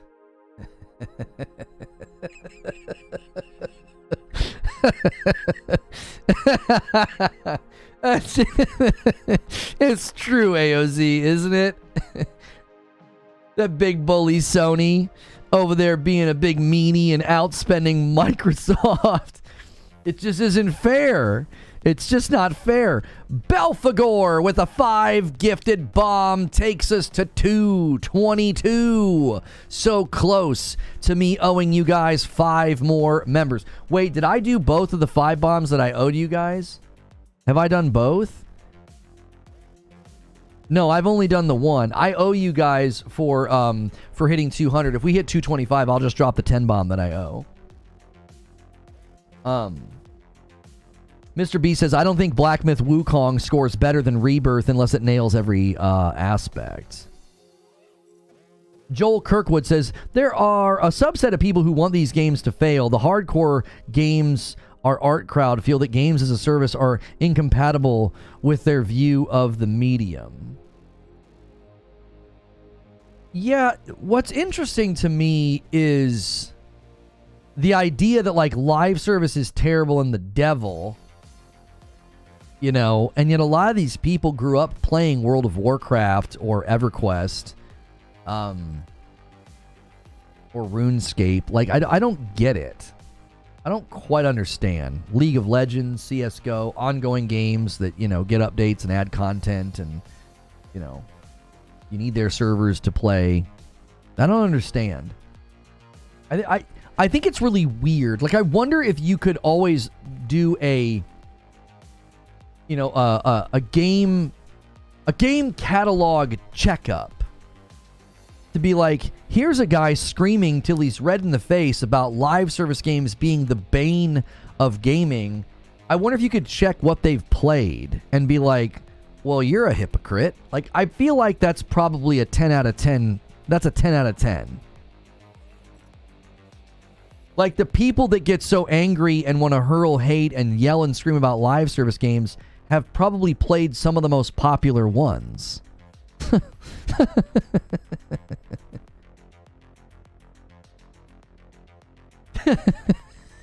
Right? It's like, wait, I don't understand.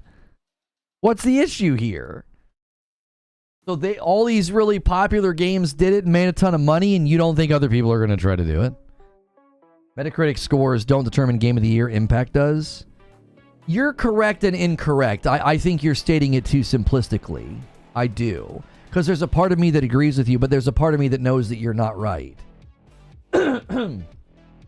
Metacritic and OpenCritic do not determine Game of the Year, but it's a barometer of media and press response, which largely represents where the jury process is going to land. So I don't think you're correct. I love the spirit of what you're saying, but I also know that what you're saying isn't true. That the jury process, the 200 some odd people and outlets and YouTubers and media press locations, like, they're the ones voting in the jury process.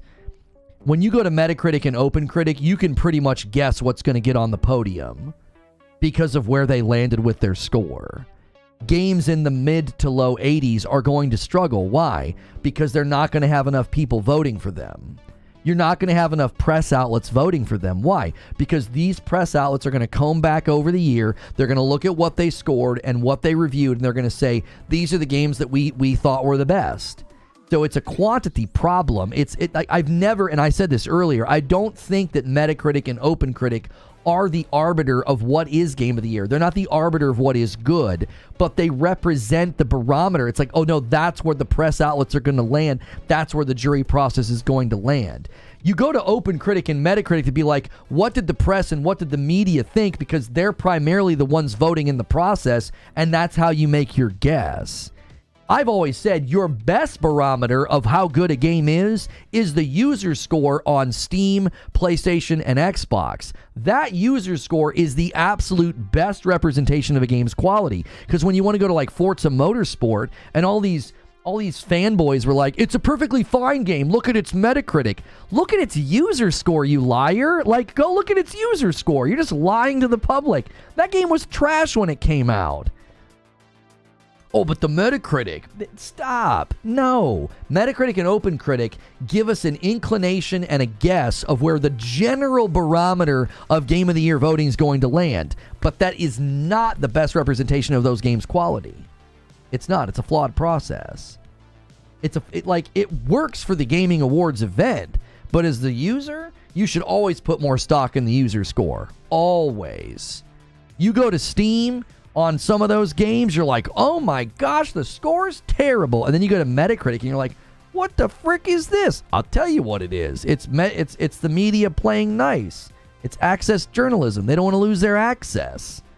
They're not going to cross some of these corporations. They're not going to do that. They don't want to lose their access.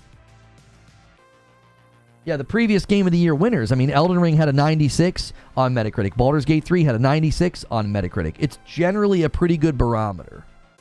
Generally. I think I missed... No, I didn't. I thought I missed a super chat.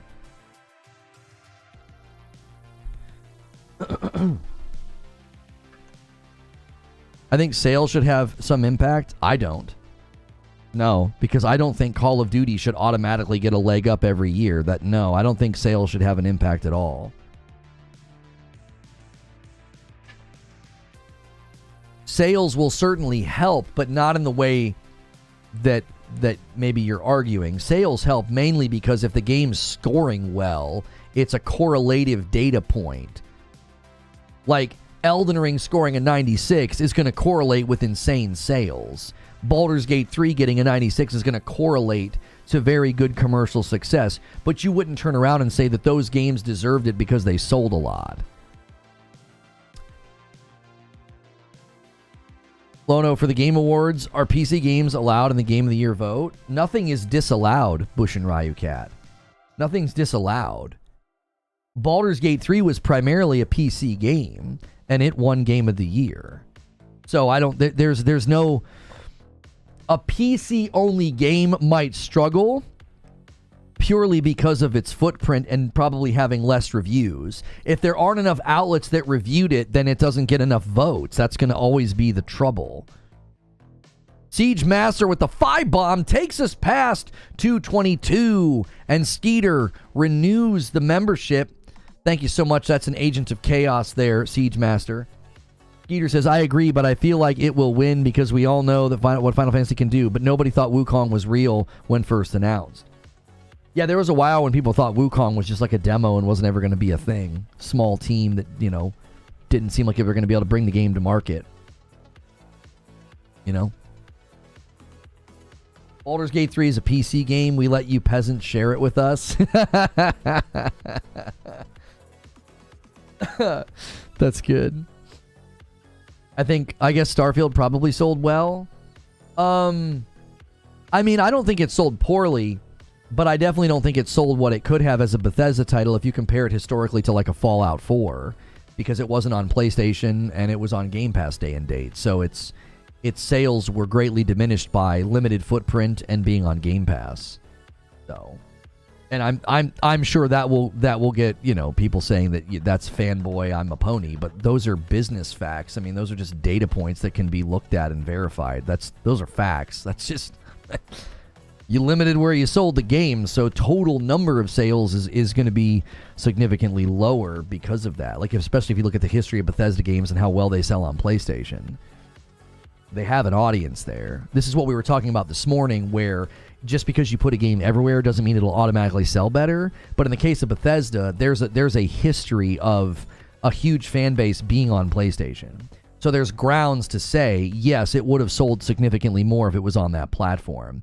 It would be like, think of a game that has sold very well on Nintendo, like a third-party game, suddenly not being on Nintendo.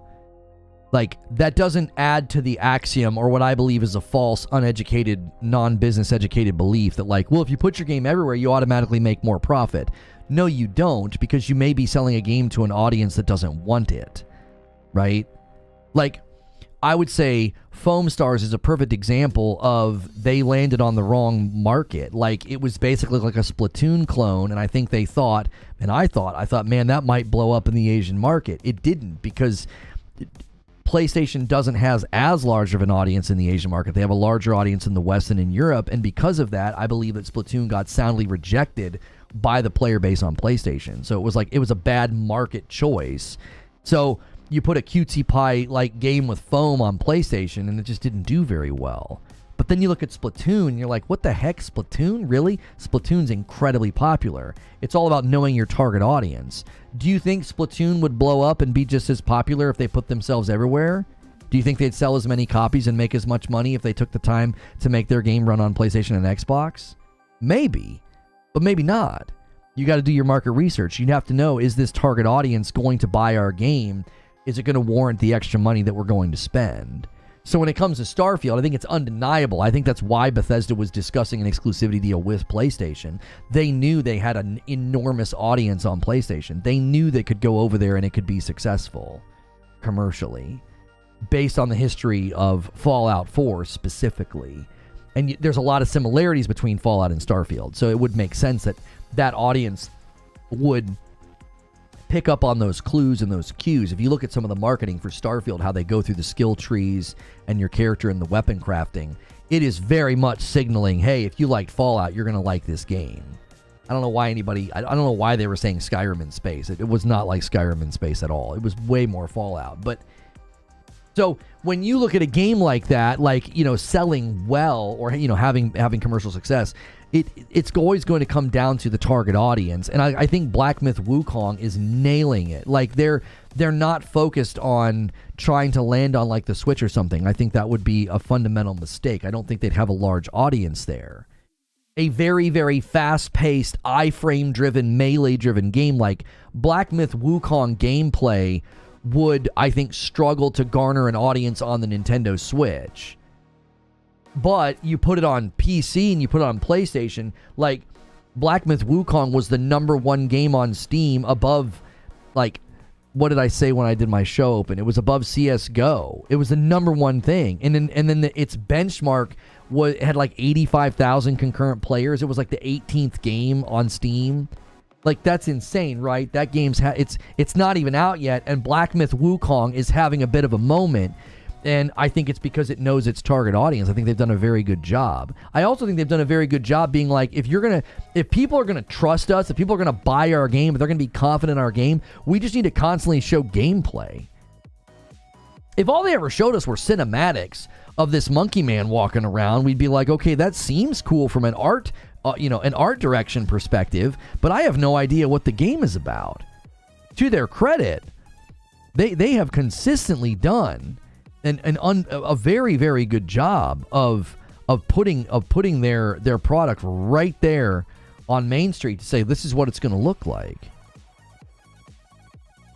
Like, I think that's something that the AAA studios and the AAA developers should take notice of, is this game got where it got because, #1, they focused on art style. I think art direction is a huge thing that game companies need to really focus on.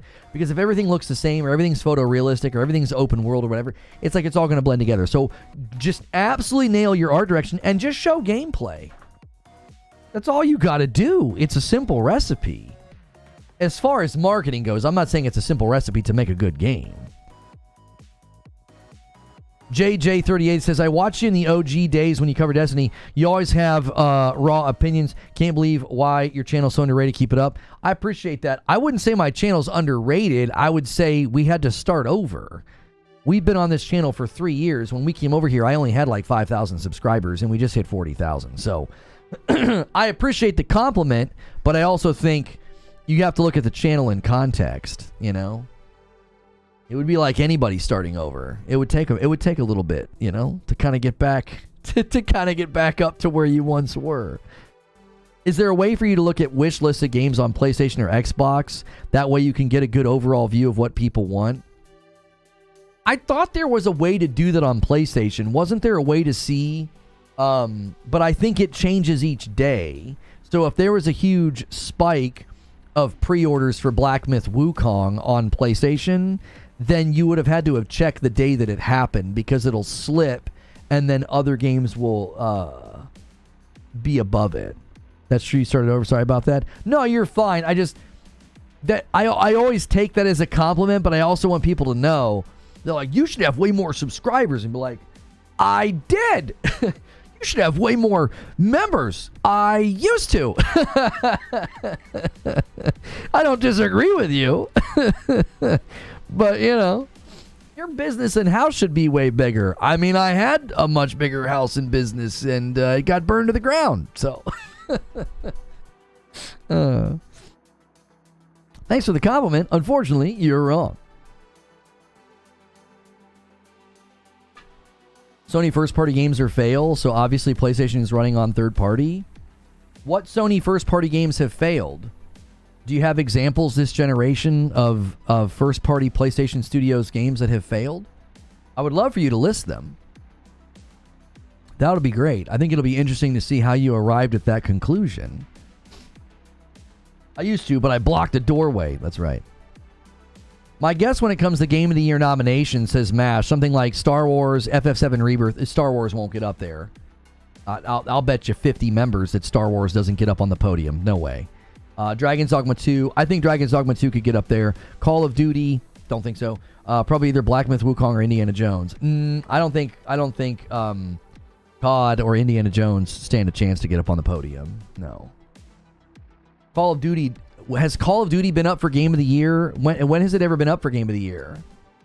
The Modern Warfare reboot, maybe? Was that when? I don't think Call of Duty... Has Call of Duty ever been nominated for Game of the Year?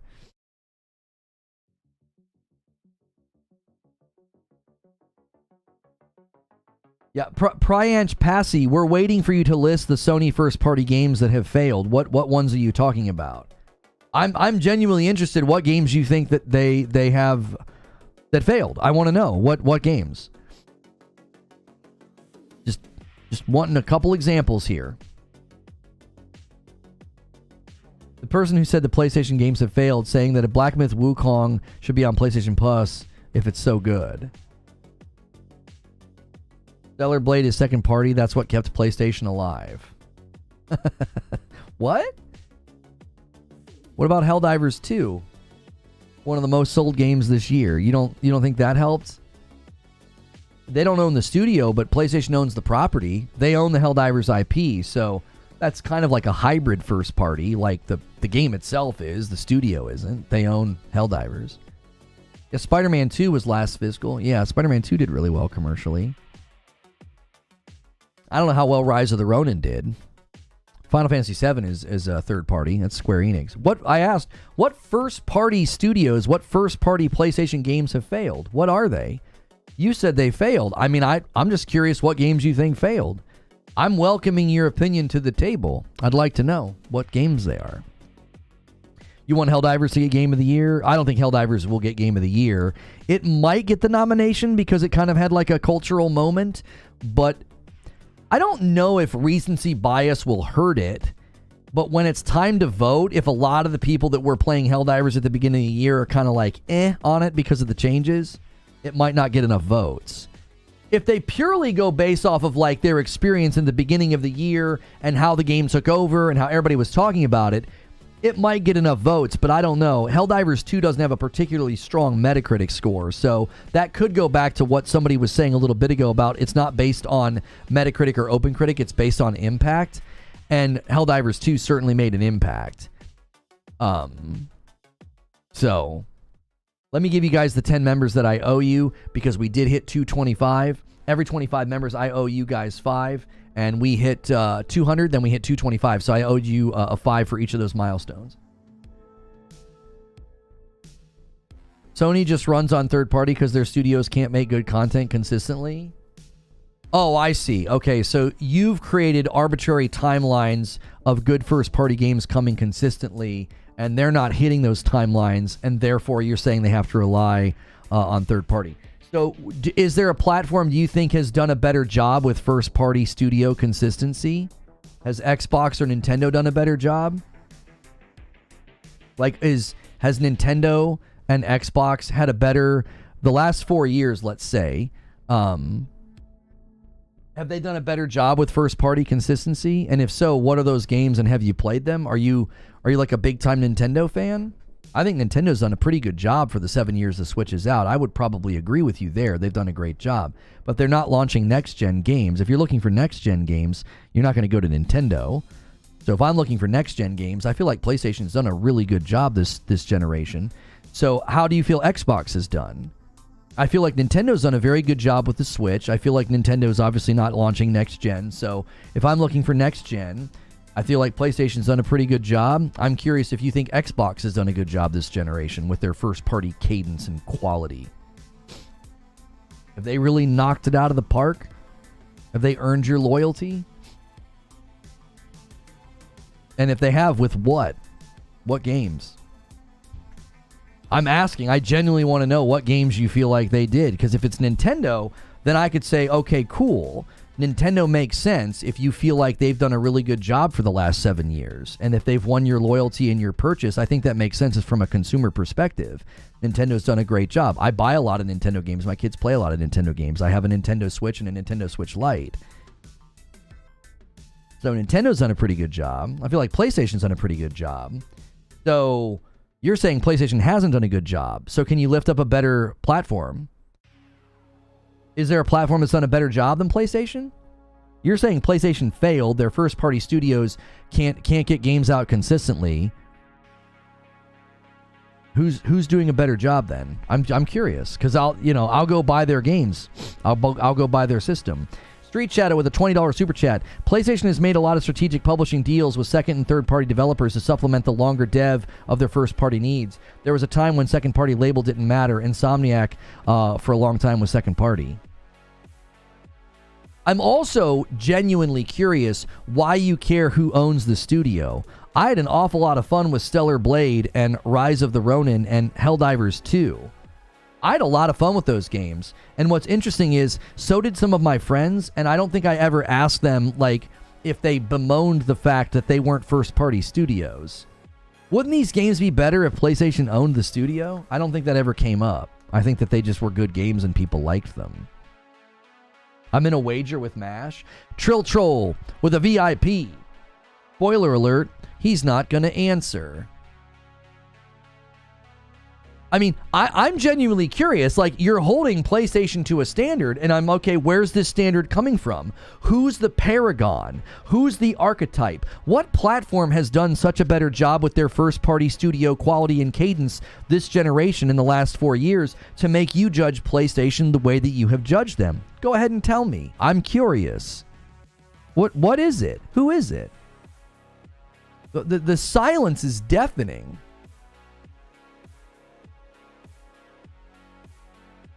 I'll take 50-member bet on Star Wars being nominated for Game of the Year. All right. I'll pay up. I'll do 50 members if Star Wars Outlaws gets a Game of the Year nomination, because I don't think it will.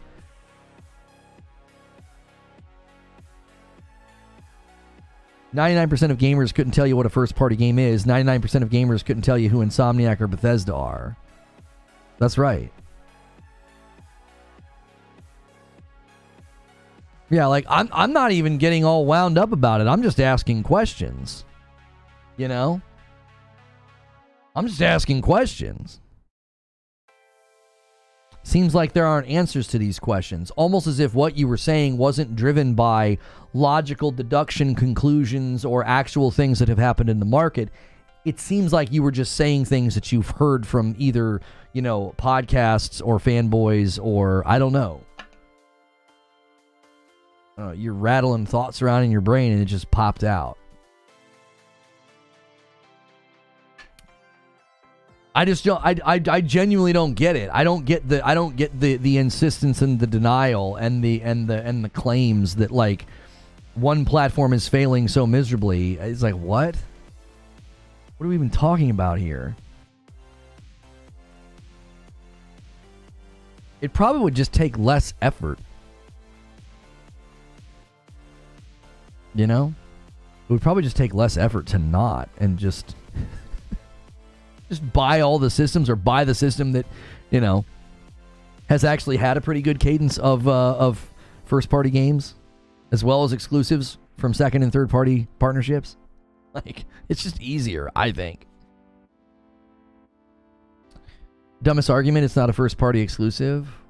Wait, what's not a first-party exclusive? What are you talking about? Sony is just so desperate for money, they want money for an Astrobot game.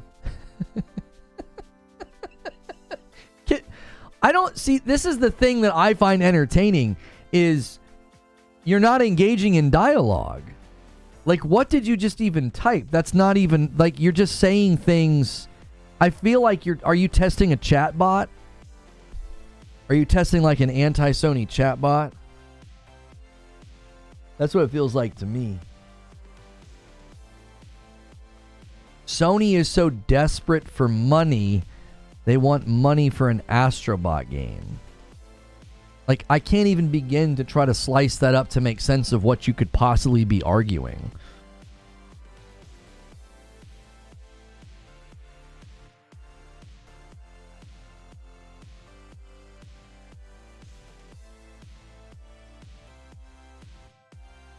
First Lies of P, then Black Myth Wukong. Non-traditional developers are putting out the best games in this decade. I actually really felt like Lies of P is criminally underrated by the gaming press. It really is. I think if you go to the user scores on Steam and PlayStation, you can really see how beloved that title is. The art direction was phenomenal. Just because I stopped playing it doesn't mean that I can't see how good it was. I got to the swamp monster and was like, I just don't feel like doing this right now. I love the perfect parry system in that game, though. Very much reminded me of Sekiro. It really did.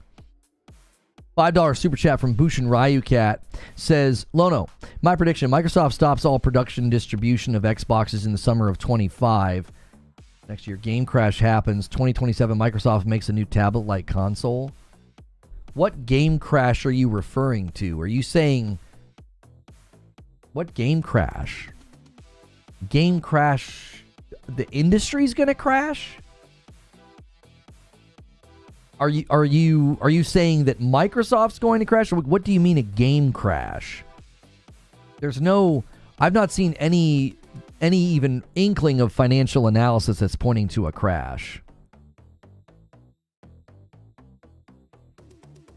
I've seen the opposite. I've seen claims that 2025 and 2026 that hiring will be more healthy and more stable, and that then investors, venture capitalists, angel investors will start to put more money into the industry because the industry will have calmed down. Games crash on PlayStation. The only thing crashing is you. You're just crashing and burning in my chat, talking like a bot. You haven't made a sensible point yet. You speak in tribalistic bot language. Like, you don't have a thought.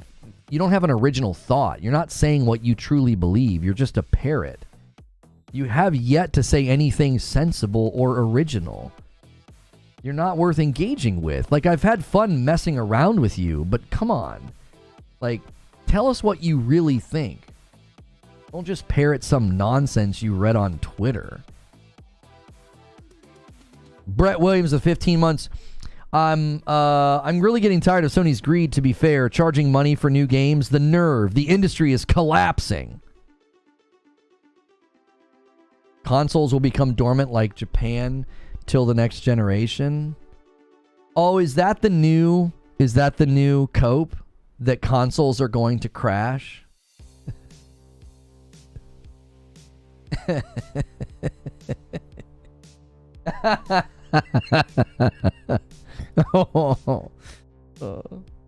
That's like trying to start a fast food restaurant, and when you fail, you're like, you know, I think the fast food industry is gonna crash and go dormant. You know, it's like Xbox couldn't cut it in the console world, so consoles are dying. Consoles are going dormant. And you know what's funny? You know what's really funny is these guys always self-report. You see the anti-Japanese thing that he said? You know, it's interesting that the hate for Sony, we've theorized that sometimes it very much is motivated by America, right? It has nothing to do with the games or the quality or the fact that, you know, they make good products. It's not that. It hasn't been that for a long time for a lot of people. And I do like when they self-report. It makes it easier to be like, so you're not just stupid. Gets worse than that. You're not just stupid, you're ignorant and hateful. Well, I already had an ample amount of evidence to ignore you and consider you irrelevant, but now you've really made it easy for me. Oh, golly. Every time. I always give enough rope. Chad. I'm like, here you go. You can keep talking. Go ahead. And they're like, you know, I really just think that just absolutely every time give enough rope and they will absolutely hang themselves. They'll be like, well, time for me to say something real stupid. Oh. It could mean anything, though, Seeds. I mean, it doesn't necessarily have to be America. We certainly have noticed that there's a preference of Microsoft over Sony, and it does seem motivated by, like, that. It also could just be somebody who is, doesn't like Japan. Like, that's a thing too. They could live anywhere in the world.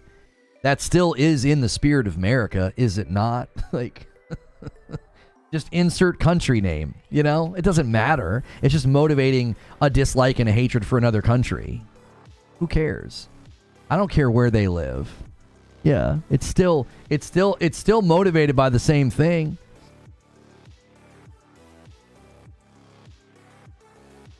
All right, what do we got here from Dragon Age the Veilguard? Upcoming reveals. August 15th, release date, trailer, and announcement. So that's tomorrow. The week of the 19th, high-level combat and PC spotlight. Week of the 26th, Companions Week. August 30th, Developer Discord Q&A. September the 3rd, IGN first month-long exclusive coverage begins. And then September, much more to come in September and beyond. Didn't they reveal... Oh, you're going to go with Canada? Yeah. It doesn't really matter, honestly. It's ignorant. I don't care what their zip code is. Didn't they just reveal that Dragon Age Veilguard, you won't be able to control the other people? I thought that was like a staple that everyone was looking forward to. I thought that we had footage that seemed to indicate you would be able to control them. Or is it that you can direct them, but you cannot control them? And is that what people are upset about? I can tell that person do this spell, but I can't actively take control of that character. Is that where the rub is? Is that what people are upset by? You can direct them, you can't control them. So we've known this, and now that we've got like hard confirmation that you cannot take control of the over the other characters. Because I suddenly started seeing those headlines, and I was like, I thought the same thing. I was like, wait, I thought we knew this, but then I thought, oh wait, no, maybe it's been like formally confirmed that no, you can't control them at all. You can't make them move. No direct control of companions, just command, says Lido. Okay. And I'm assuming that that's upsetting for some Dragon Age fans, because is that something that they really liked in a previous title? I'm assuming that's what's driving that. Isn't that how it's always been? I thought there was one where you could. Hazardly says PS5 Pro. What about it?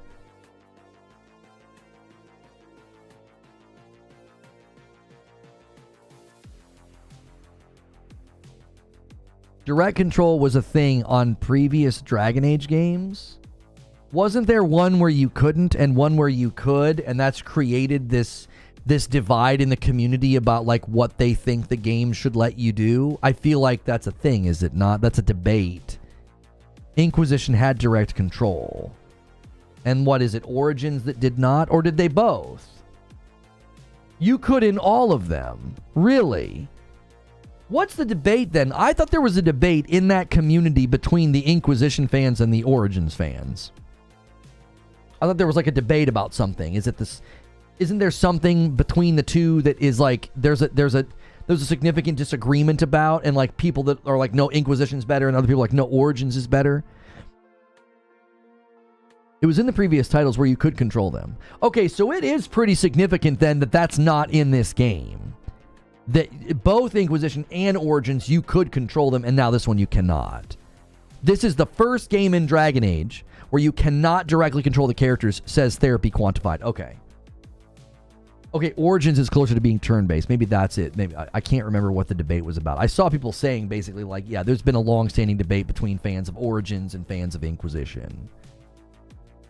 Okay. Y'all see the YouTube chat summary? I can only see it when I go to fan funding.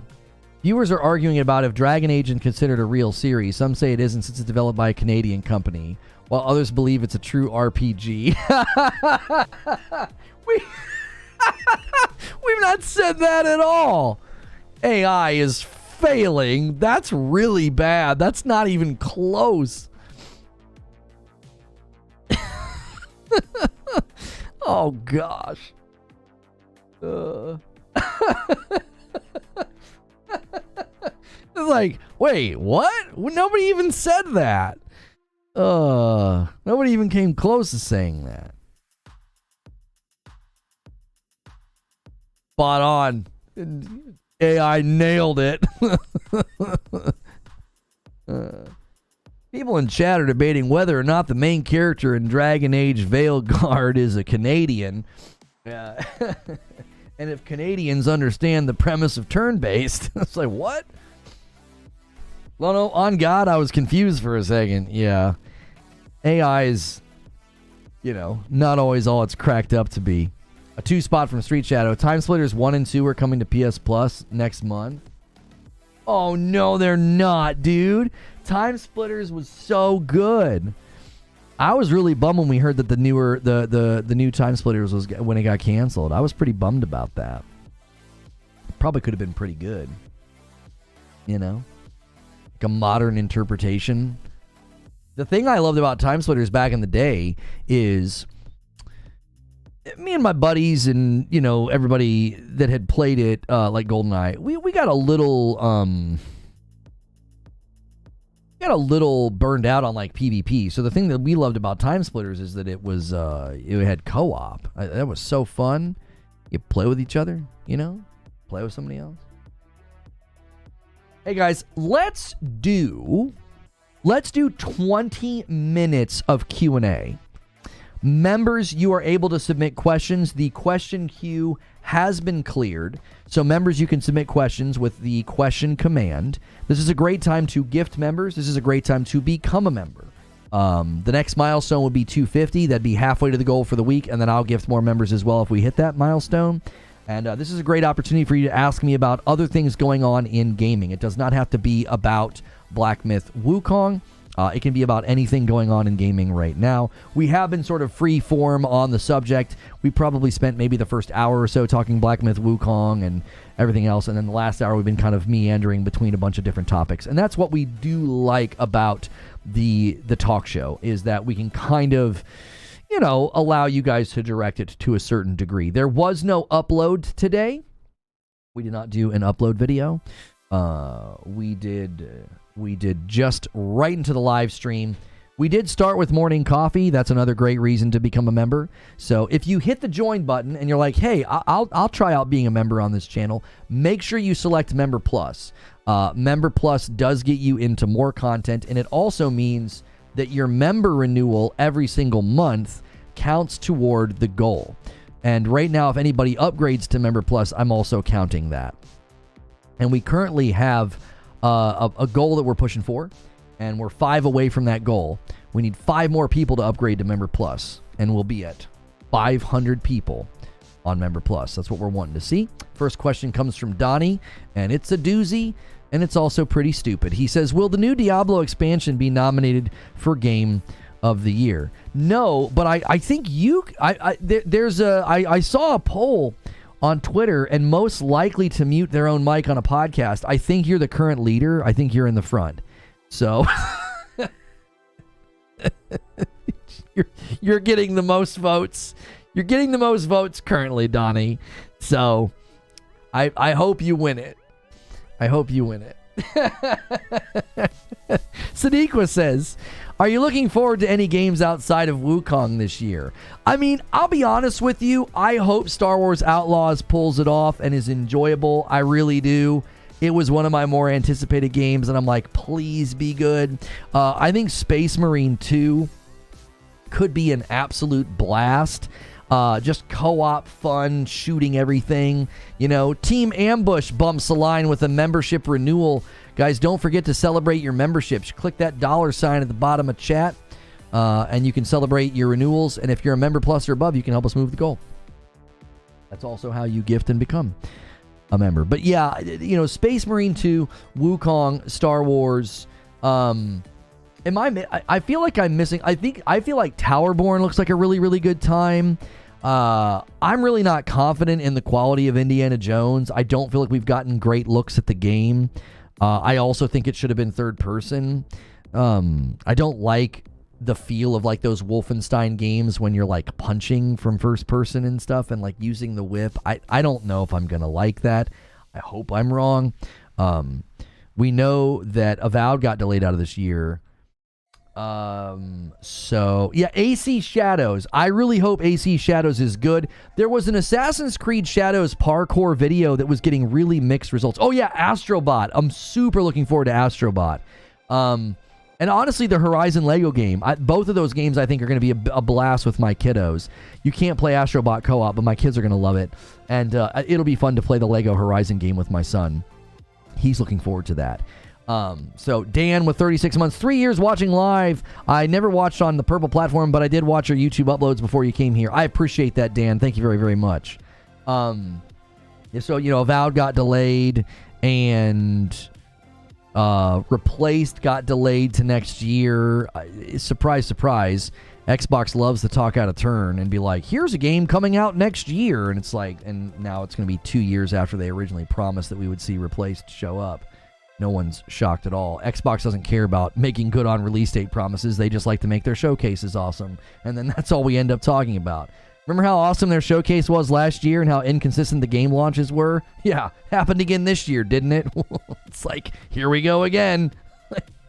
Great showcase. Release dates all over the place. Like one first-party game so far. It's like, come on.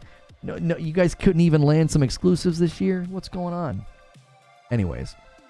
There it is, another renewal from Kenneth. Kenneth says 26 months and bumps the line to 230. We are now a 20 bomb away from 250. See if you guys can't tantalize any of the big boys to drop that 20 bomb. We'll see. Citizen JV. What were your first initial impressions on Black Myth Wukong's gameplay? I mean, I've been following Black Myth Wukong for the 4 years. I believe it first showed up in 2020. If it showed up before that, I've been following Black Myth Wukong since the very first trailer. I really have. I think it really started to get traction when they switched to UE5 and they released that trailer where he was fighting in the snow. I think that garnered a lot of attention. Thank you for 28 months, Koei. Guys, remember, if you're paying for your own membership, upgrade to Member Plus so I can count you in the goal. I can't differentiate between gifted and non-gifted when you're on the standard membership at $5. Because gifted members can celebrate and renew. They can do the little pop-up, and then they would double dip on the goal, and that would be very counterproductive. So, consider upgrading the Member Plus, and that way I can count you in the goal. It's $1 more, but it gives us the ability to give you more content, as well as it makes the goal easier to hit every month. Because you've got more people in the pool that can push the line. So, yeah, but I've been following Black Myth Wukong since the very beginning. And I remember when there was doubt cast upon the game, people thought it was like a demo and wasn't going to come to fruition because it was like a small team and they were looking for help. There were some weird rumors that circulated about the game not being real. Do you guys remember that? It was very bizarre. And so I've been following it since very early on. So I think the Unreal 5 trailer with the snow, that one really did, I think, put the game on a lot of people's radars. So I'm going to toggle chat because it just froze on me and I'm not sure. There it goes. There you go, Koei. Koei just bumped up to Member Plus. Bam. 231. 231. Just like that. Your membership lapsed and you got gifted before you could re-up and now I can't upgrade. I don't know why they make it so hard to upgrade. I really, really don't. Koei's getting us one step closer to that goal, by the way. We are trying to get 500 members at Member Plus and above. That's what we're trying to do, and we'll celebrate with a Saturday stream. And you just bumped us to 496. We're 4 away from that goal, so thank you, Koei, for doing that. So yeah, my initial response to Black Myth Wukong was that looks awesome. I can't wait to play it. The generic Eric says, do you think a sleeper game or a presently unreleased game swoops in and takes the Game of the Year crown? I mean, I'm going to be honest with you.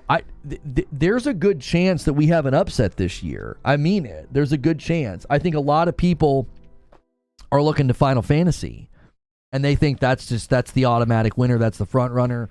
The media loved it. It's got the nostalgia. It's got a very FF7 Rebirth Open Critic. I think it's one of the higher rated games this year. If you go to Open Critic, it's usually a pretty good indication. Yeah, it's got a got a 93 on OpenCritic. That's a very, very tall standing game this year. So gonna be tough to beat FF7 Rebirth, but I also think you could have an upset this year. I think this year is prime for an upset. I could see Wukong stealing it. I could see Astrobot literally swooping in and surprising everybody, because the thing I keep coming back to with Astrobot that people don't seem to understand, you know, these alleged gamers, these real gamers, I don't know what that means, but Astrobot is going to appeal to a very broad swath of gaming people, like the gaming community, the gaming media, the gaming press. So what you're going to have is you're going to have people. Let's just make up some names. You're going to have Carl, and you're going to have Susan, and you're going to have Dave. Carl, Susan, and Dave are all going to have reasons to love Astrobot, right? It's going to be reminiscent of like a Mario Galaxy. It's going to be charming. It's going to be fun. It's going to be beautiful, right? It's going to check a lot of those boxes. It's going to really tickle that gamer brain. Now, Carl, Susan, and Dave might strongly disagree about Space Marine 2 or Final Fantasy VII Rebirth or Black Myth Wukong. But I think that Astrobot's going to do this like almost like blanket media treatment. Everybody's just going to be like, this game is a delight. And I think when you have that broad appeal, that's why you see games like Super Mario Bros. Wonder get a nomination. Right? Elden Ring DLC is the front runner. Elden Ring DLC can't be nominated for Game of the Year, so it can't be a front runner for Game of the Year. It's the front runner if they consider it Elden Ring an ongoing game, which they gave that to Phantom Liberty. And I would say Cyberpunk was more of an ongoing game with the way that it was treated in the free updates and the free content and the they called them DLCs when they would like add guns and transmog and things for you to do. I don't know if Elden Ring is going to qualify. And upgraded to Member Plus. Thank you so much for doing that, and takes us to 232. I appreciate you guys going through the pain that it is to upgrade. I really do. Yes, it can. No, it cannot. DLC is not in contention for Game of the Year. What you're saying is simply untrue. It isn't. That's not the way that it works. You can't have additive content in contention for Game of the Year. That would completely defeat the purpose of the contest. Like, to be like, well, the biggest game and the Game of the Year winner from a couple of years ago did an amazing DLC and it won Game of the Year. It's not a game. It's DLC in an existing game. So that would be ridiculous. Phantom Liberty would have been nominated then, and it wasn't. The Cyberpunk DLC was nominated? No, it was not. You seem to be very confused. Phantom Liberty was nominated in the category of Best Ongoing Game. It was not nominated for Game of the Year. I believe you're either confused or we're passing each other in the night. You might be thinking Cyberpunk DLC got nominated for a game award. We're not talking about a game award. We're talking about Game of the Year. And in that category, Cyberpunk was not nominated. So you're either confused or we're having maybe a language breakdown. I'm not sure which it is.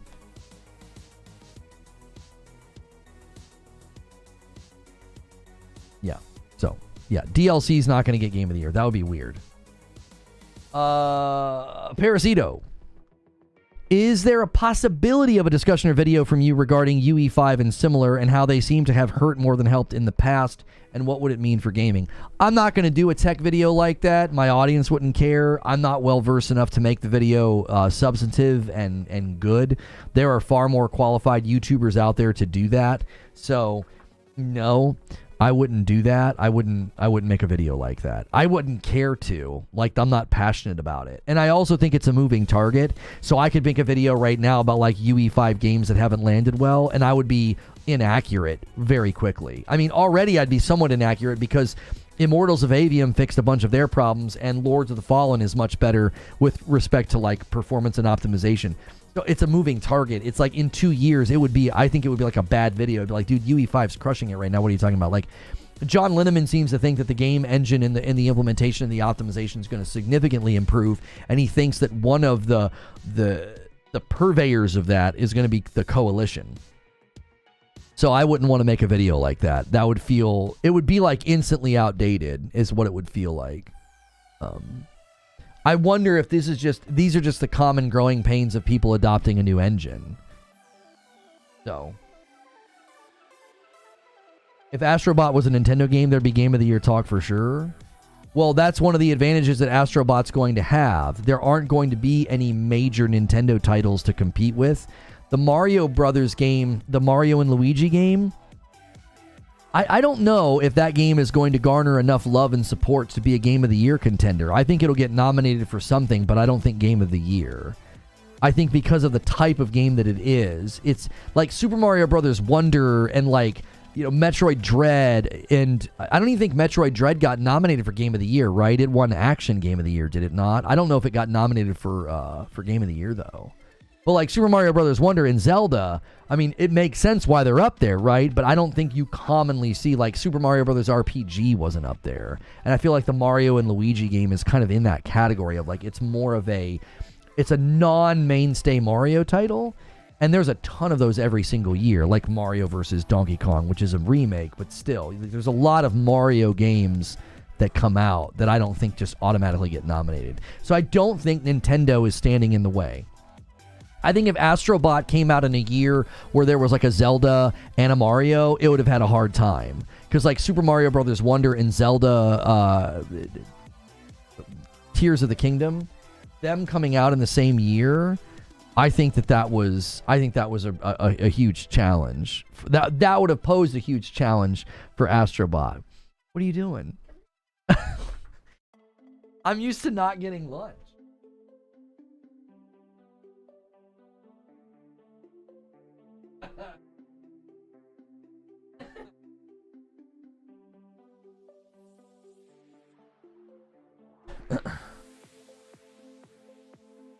So, yeah. Patrick Q says, in your opinion, what's the best video game with an absolutely awful name? Golly, that's a specific question. A really good game with an awful name? I don't know.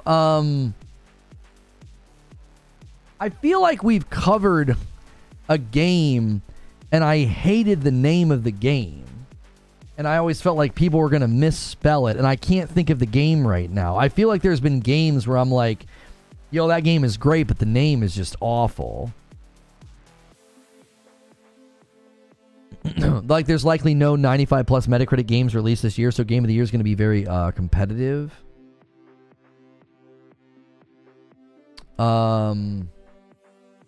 497. We currently need 3 people to upgrade to Member Plus. Thank you guys so much. Returnal name is bad?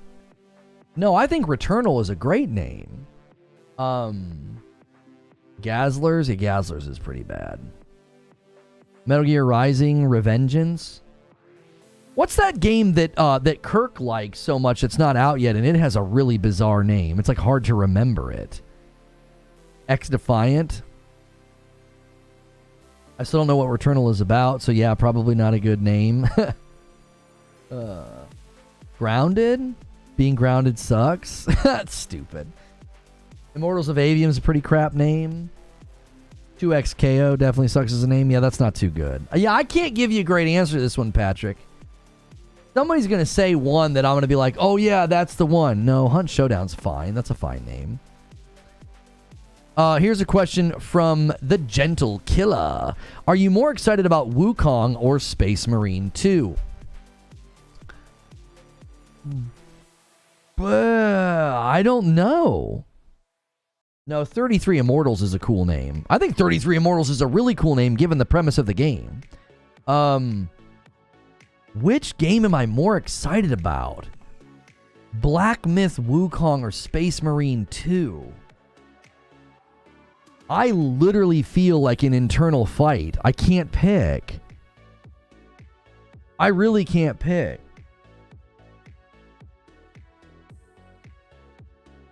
Quantum Error game is terrible and the name is bad. Yeah, and the developers are idiots. They're stupid.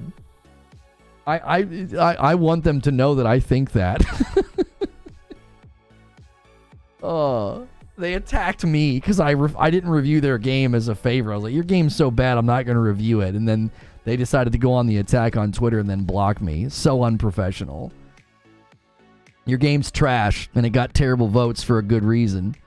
Space Marine 2 is the only choice? I don't know, dude. I have a really hard time picking. That's a tough question. I think they both look just so fun. If you made me pick, I would pick Space Marine 2 because of co-op. I would pick Space Marine 2 because of co-op. Yeah, the day before. That's a great game with a terrible name right there. The day before. Oh, man. What's your opinion on Crimson Desert? This one comes from Fred Vance of Fred Vance Refrigeration. And he says, will you be looking forward to seeing the demo at Gamescom? Let me remind myself of Crimson Desert. Isn't this that open world MMO that has like the combat almost looks too good to be true? Is that the game I'm thinking of? I feel like Crimson Desert has like gameplay that doesn't look possible. Yeah. This game looks nuts. I need to see more. I need to see this in raw. I need some raw gameplay. Yeah. I think it looks good, but it's definitely one of those ones where I get vibes of like, is that real? Like, is that genuine? You know? So,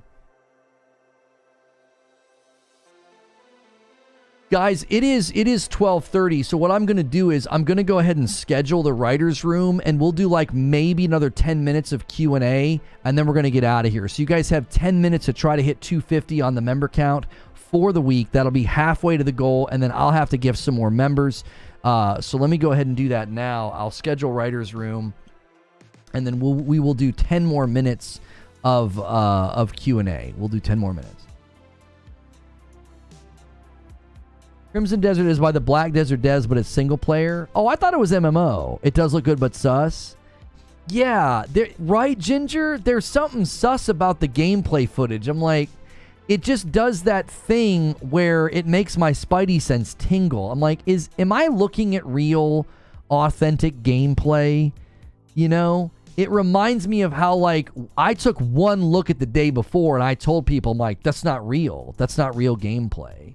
And I had people screaming at me about that. You're going to be so embarrassed when this game launches. You're going to look like an idiot. Oh, yeah? Who looks dumb now? Hopefully you got a refund on that trash. That was... Anybody who thought the day before was real, it's like, all right, I got a bunch of things I'd love to sell you, you know? I'm going to sell you bags of air, you know? I've got Ziplocs. I'm going to inflate them with air and send them to you and in case you ever need air to breathe. Because apparently you're not getting enough oxygen to your brain. Like, gee, many Christmas. It was so obvious that game was fake. I couldn't believe the people. I could not believe the level of attack that I got. I thought it was real. I was wrong. I mean, listen, if you thought it was real or you were hopeful, that's one thing. I had people literally attacking me. They're like, how dare you attack these developers? Yeah. Yeah. Clip that clip that and put that on Twitter. Go back. All those times I got clipped and attacked and screenshotted for attacking the developers. They were frauds. They were frauds and they were liars. And do you want to know why you defended them? Do you want to know why you clipped me and attacked me? Because you're a fraud and a liar. Like, the people that did that were just as bad as the developers, you know? Are you still playing the day before? The day before was as legitimate as Games Inquirer. I mean, that's as legitimate as it was, you know? They both don't exist anymore.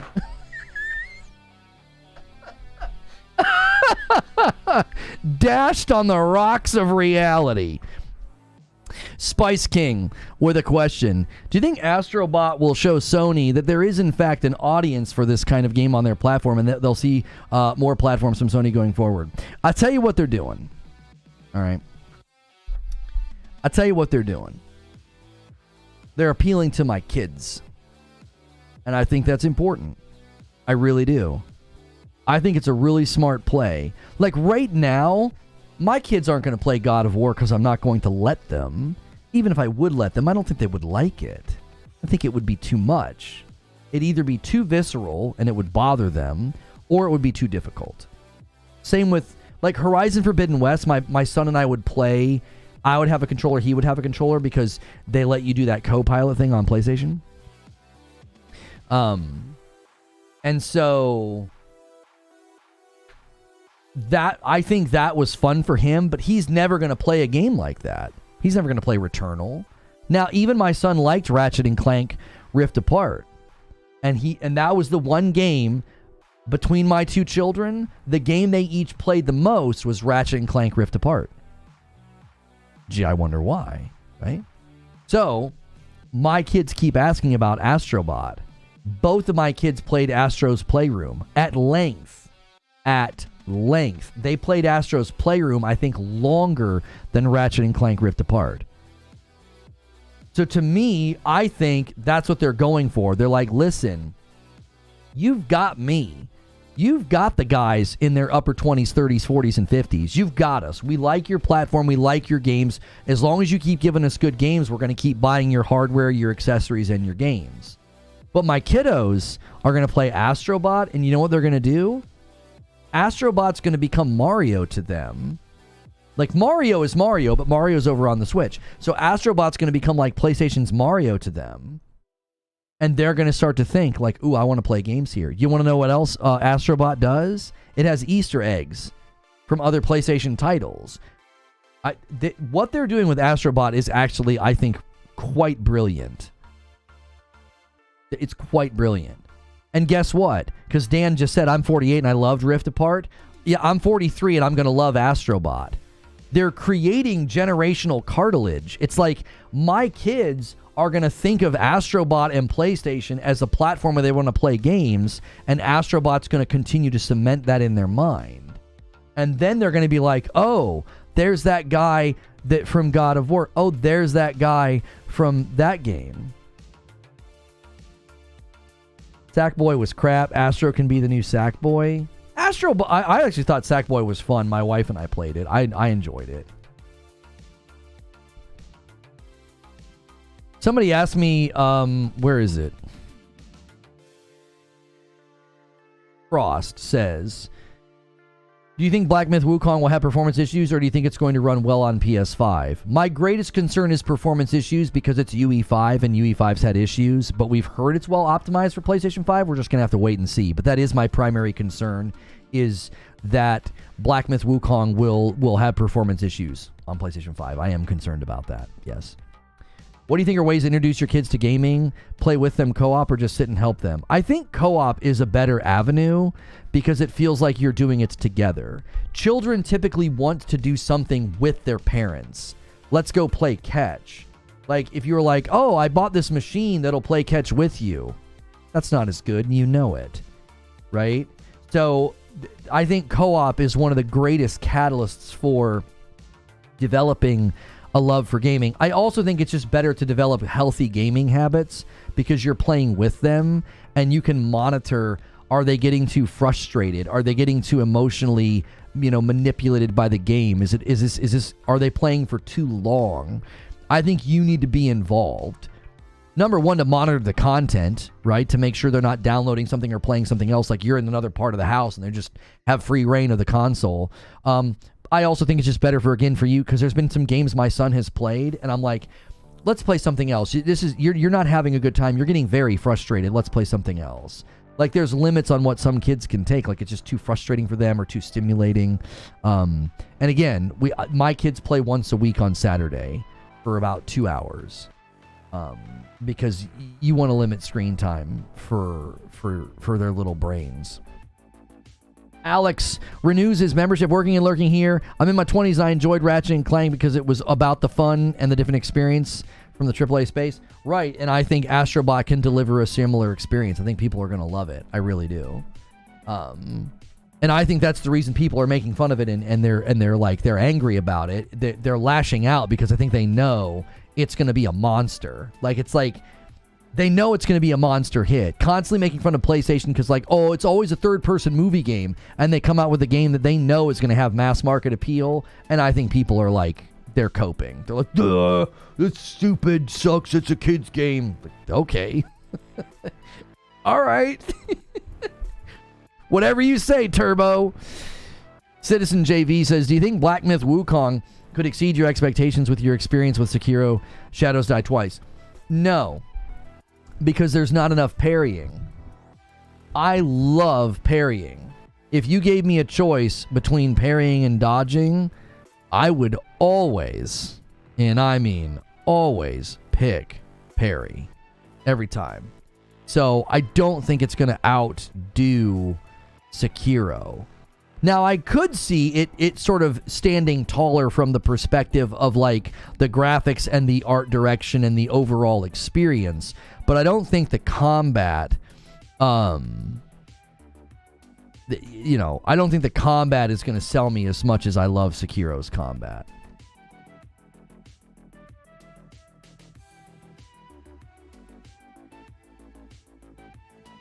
Okay. Hilly with a question. If you went on a first date with a live service game, what would you want to know on that date? I like that this analogy is taking root in our community here. The main thing I want to know from a live service game is, what is the content loop and how do you plan to elongate this? Like, those are kind of, I think, the two fundamental questions. Because I think those questions answer the big question. And the big question is, why will I continue to play your game? Why will I continue to play your game? What's the content loop and how do you plan on elongating this? How do you get this to work, right? That answers the big question underneath. Why am I going to continue to play your game? Why am I going to come back in a couple of months? Right? So I need to know that, and I think that's the challenge, is because I think that's very difficult for you to feel romanced by a game when you're getting that deep into the questions. You know? How long until this date asks me to pay for her apartment? Yeah, exactly. Like, am I going to be the game's sugar daddy? Right? Exactly.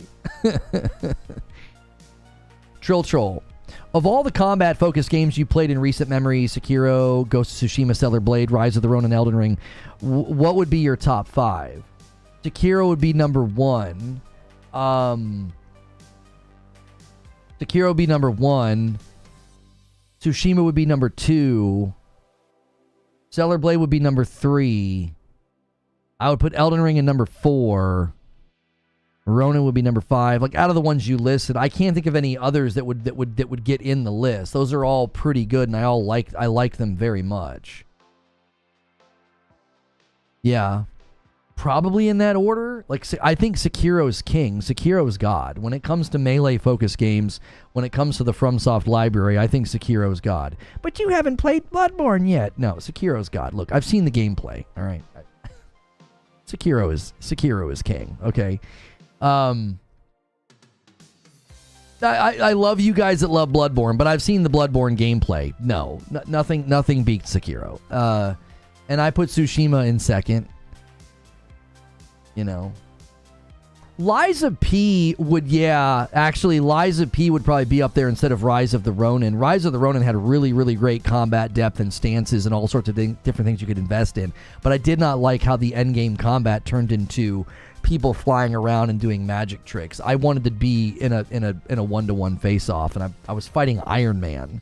Yeah, I forgot about Liza P. I really liked Liza P. The thing that made me stop playing Liza P was, bosses like the swamp monster. I do not have a good time playing against a dot area of effect spam fest. I just get annoyed. I don't think it's fun. I would much rather have to read telegraphs and time parries, and dodge windows, and not be like, I can't see, and they just hit me 8 times, and I've got dot damage on me, and I'm dead. Like, I don't like trying to assess that. I didn't like the Moog fight for that reason. I don't like dot damage over time and area of effect attacks. I don't like them. And I know people are like, well, you just need to get good. It's a skill issue. If it's a get good skill issue, I don't care enough to get good. It doesn't matter to me. I don't have an ego about games. I play games to have fun. And if a game starts to rub me the wrong way, I'm just going to go play something else. there are too many games in my backlog. There are too many games that I know I'll have fun with, like Deep Rock Galactic with my son, or Cult of the Lamb with my wife, or going back and playing backlog games like Remnant 2. You know, I have too many games on my backlog to play a game if it starts to rub me the wrong way. But like, yeah, Lies of P would be up there as far as like the combat was just so good. You know, I think Stellar Blade made me better at Lies of P. It did. I feel like the parrying was easier in Lies of P after playing Stellar Blade. I've gotten this question before. If you could reboot any game that failed too soon, what game would it be and why is it Anthem? Yeah, I mean, as far as games that failed too soon and didn't get the support that I felt like they should have received from the developer, not from the audience. I don't think the audience owed anything to Anthem, but I would have loved to have seen Anthem go the distance. I feel like they had really good pieces and parts. Just the flying, the slamming the ground, the combos. There was something special about Anthem that I feel like they should have kept going. Minstree says, is Madam a gamer by marriage or is she a gamer before you met? She played games almost never before we met, you know, like Mario Kart with friends or things like that. She's a gamer because of me. Yeah. We've been really enjoying Cult of the Lamb. Maybe a little bit too much. Like, we stayed up too late the first night and last night playing Cult of the Lamb. We are very much loving that content loop. We really are. Yeah. I took a screenshot of one of my missions last night was I had to get Hilly, his character in the game, wanted to eat a meal made of poop. So it was like, make Hilly eat poop. And I was like, that needs to be screenshot. So I shall have to post that in the Discord. Sneaky Wolf says, do you honestly see Black Myth developers enduring the headache of optimizing for the Series S, one that make lots of money for the PlayStation PC? Oh, do you honestly see Black Myth developers enduring the headache? Oh, enduring. You did voice to text here. Enduring the headache of optimizing for the Series S. I think we're about to enter really interesting territory where developers are really going to genuinely come to that conclusion that that platform's just a waste of time. You know? I think like when that one comment got like mistranslated into like who needs that platform, and it got turned into, oh, that's a platform that doesn't see demand. I think you're going to see more and more developers say Xbox isn't worth the time. And it's a self-inflicted thing. And I'm glad that people that have been traditionally pro Xbox are starting to actually just speak the truth and be factual and say Xbox failed this generation significantly. So, what is Cult of the Lamb about? So it has rogue elements where you go and you pick the direction you're going to go. Like the next room is going to give you a certain thing or this thing or that. And it's like really quick, fast-paced combat from like an isometric perspective, like with like swinging, dodging, and you get like different abilities and different weapons. And then you go back and you're trying to grow your cult. So you have to feed them, give them things to do. They have to worship. You've got to do different things to keep their faith up, their health up. It's got a lot of really great mechanics all kind of converging into one game, and it's adorable and very satisfying. I think it's a very satisfying content loop. It's a fun little game, and when they added co-op, I was like, oh gosh, I'm going back to that game, because I played it once on stream with you guys and was like naming the characters after you, and I had a lot of fun with it. And if you play it on the Purple platform, you can have like chat integration. Sadly, we don't have that here.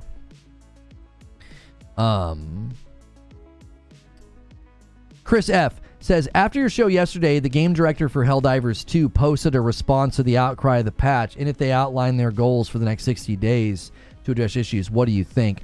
I read that on stream. That actually was posted before I ended, so you could probably go back to the tail end of that stream to see me read it and react to it. I think it's still, it doesn't give me a lot of confidence. I still think they're finding their way, and I think they're focused on the wrong things. The way I phrased it is, they continue to talk about trying to climb a mountain wall when there's a path to the right that they could take. There's a hiking path that they could take. And I think they're just focused on the wrong things. Like, they continue to focus on balance and talk about how they want to get things balanced. And I'm like, no. I went back and watched my video about how to disrupt the meta and their very first nerfing patch. And it's interesting that back then, I was advocating for being like, they have to find a baseline, like they have to rein certain things in and find a baseline. But I was still pushing for the idea of like, usher in new metas, give people really strong things so that they keep coming back and changing up their loadout. So even back then, I was really close to what I'm advocating for now, which is embrace the pendulum of chaos. I think my opinion has largely shifted and grown into a more extreme position. Back then, I was kind of like, they've got to rein things in if they're outside the bell curve. They've got to find a baseline for the game. You know, sometimes nerfs are necessary. I still believe that. I still think there are going to be times where you're like, this thing's broken. Nobody's using anything else. Everybody's only using one build, right? Back then it was personal shield, railgun, breaker shotgun. It was like that's all anybody was running in the end game content. And I don't think you nerf it just because it's popular. I think you have to ask the question, why is it popular? Because it's effective. So let's give them things that are more effective or as effective, or let's buff some things and make some things chaotic and crazy.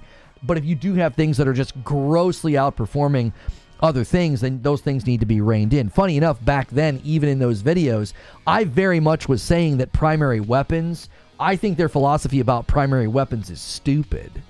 I still think their philosophy about primary weapons is stupid. They were like, well, you need to rely on your teammates for some of the fighting. And I'm like, do you know how dumb that sounds? There are so many bugs. There's so many little fights, so many little scrappy moments where I need to be able to go blah, blah, blah, blah, blah, blah, blah, blah, and just kill whatever's in front of me and not be like, hey, you're in charge of the trash ads. Can you come over here and shoot these guys for me? No.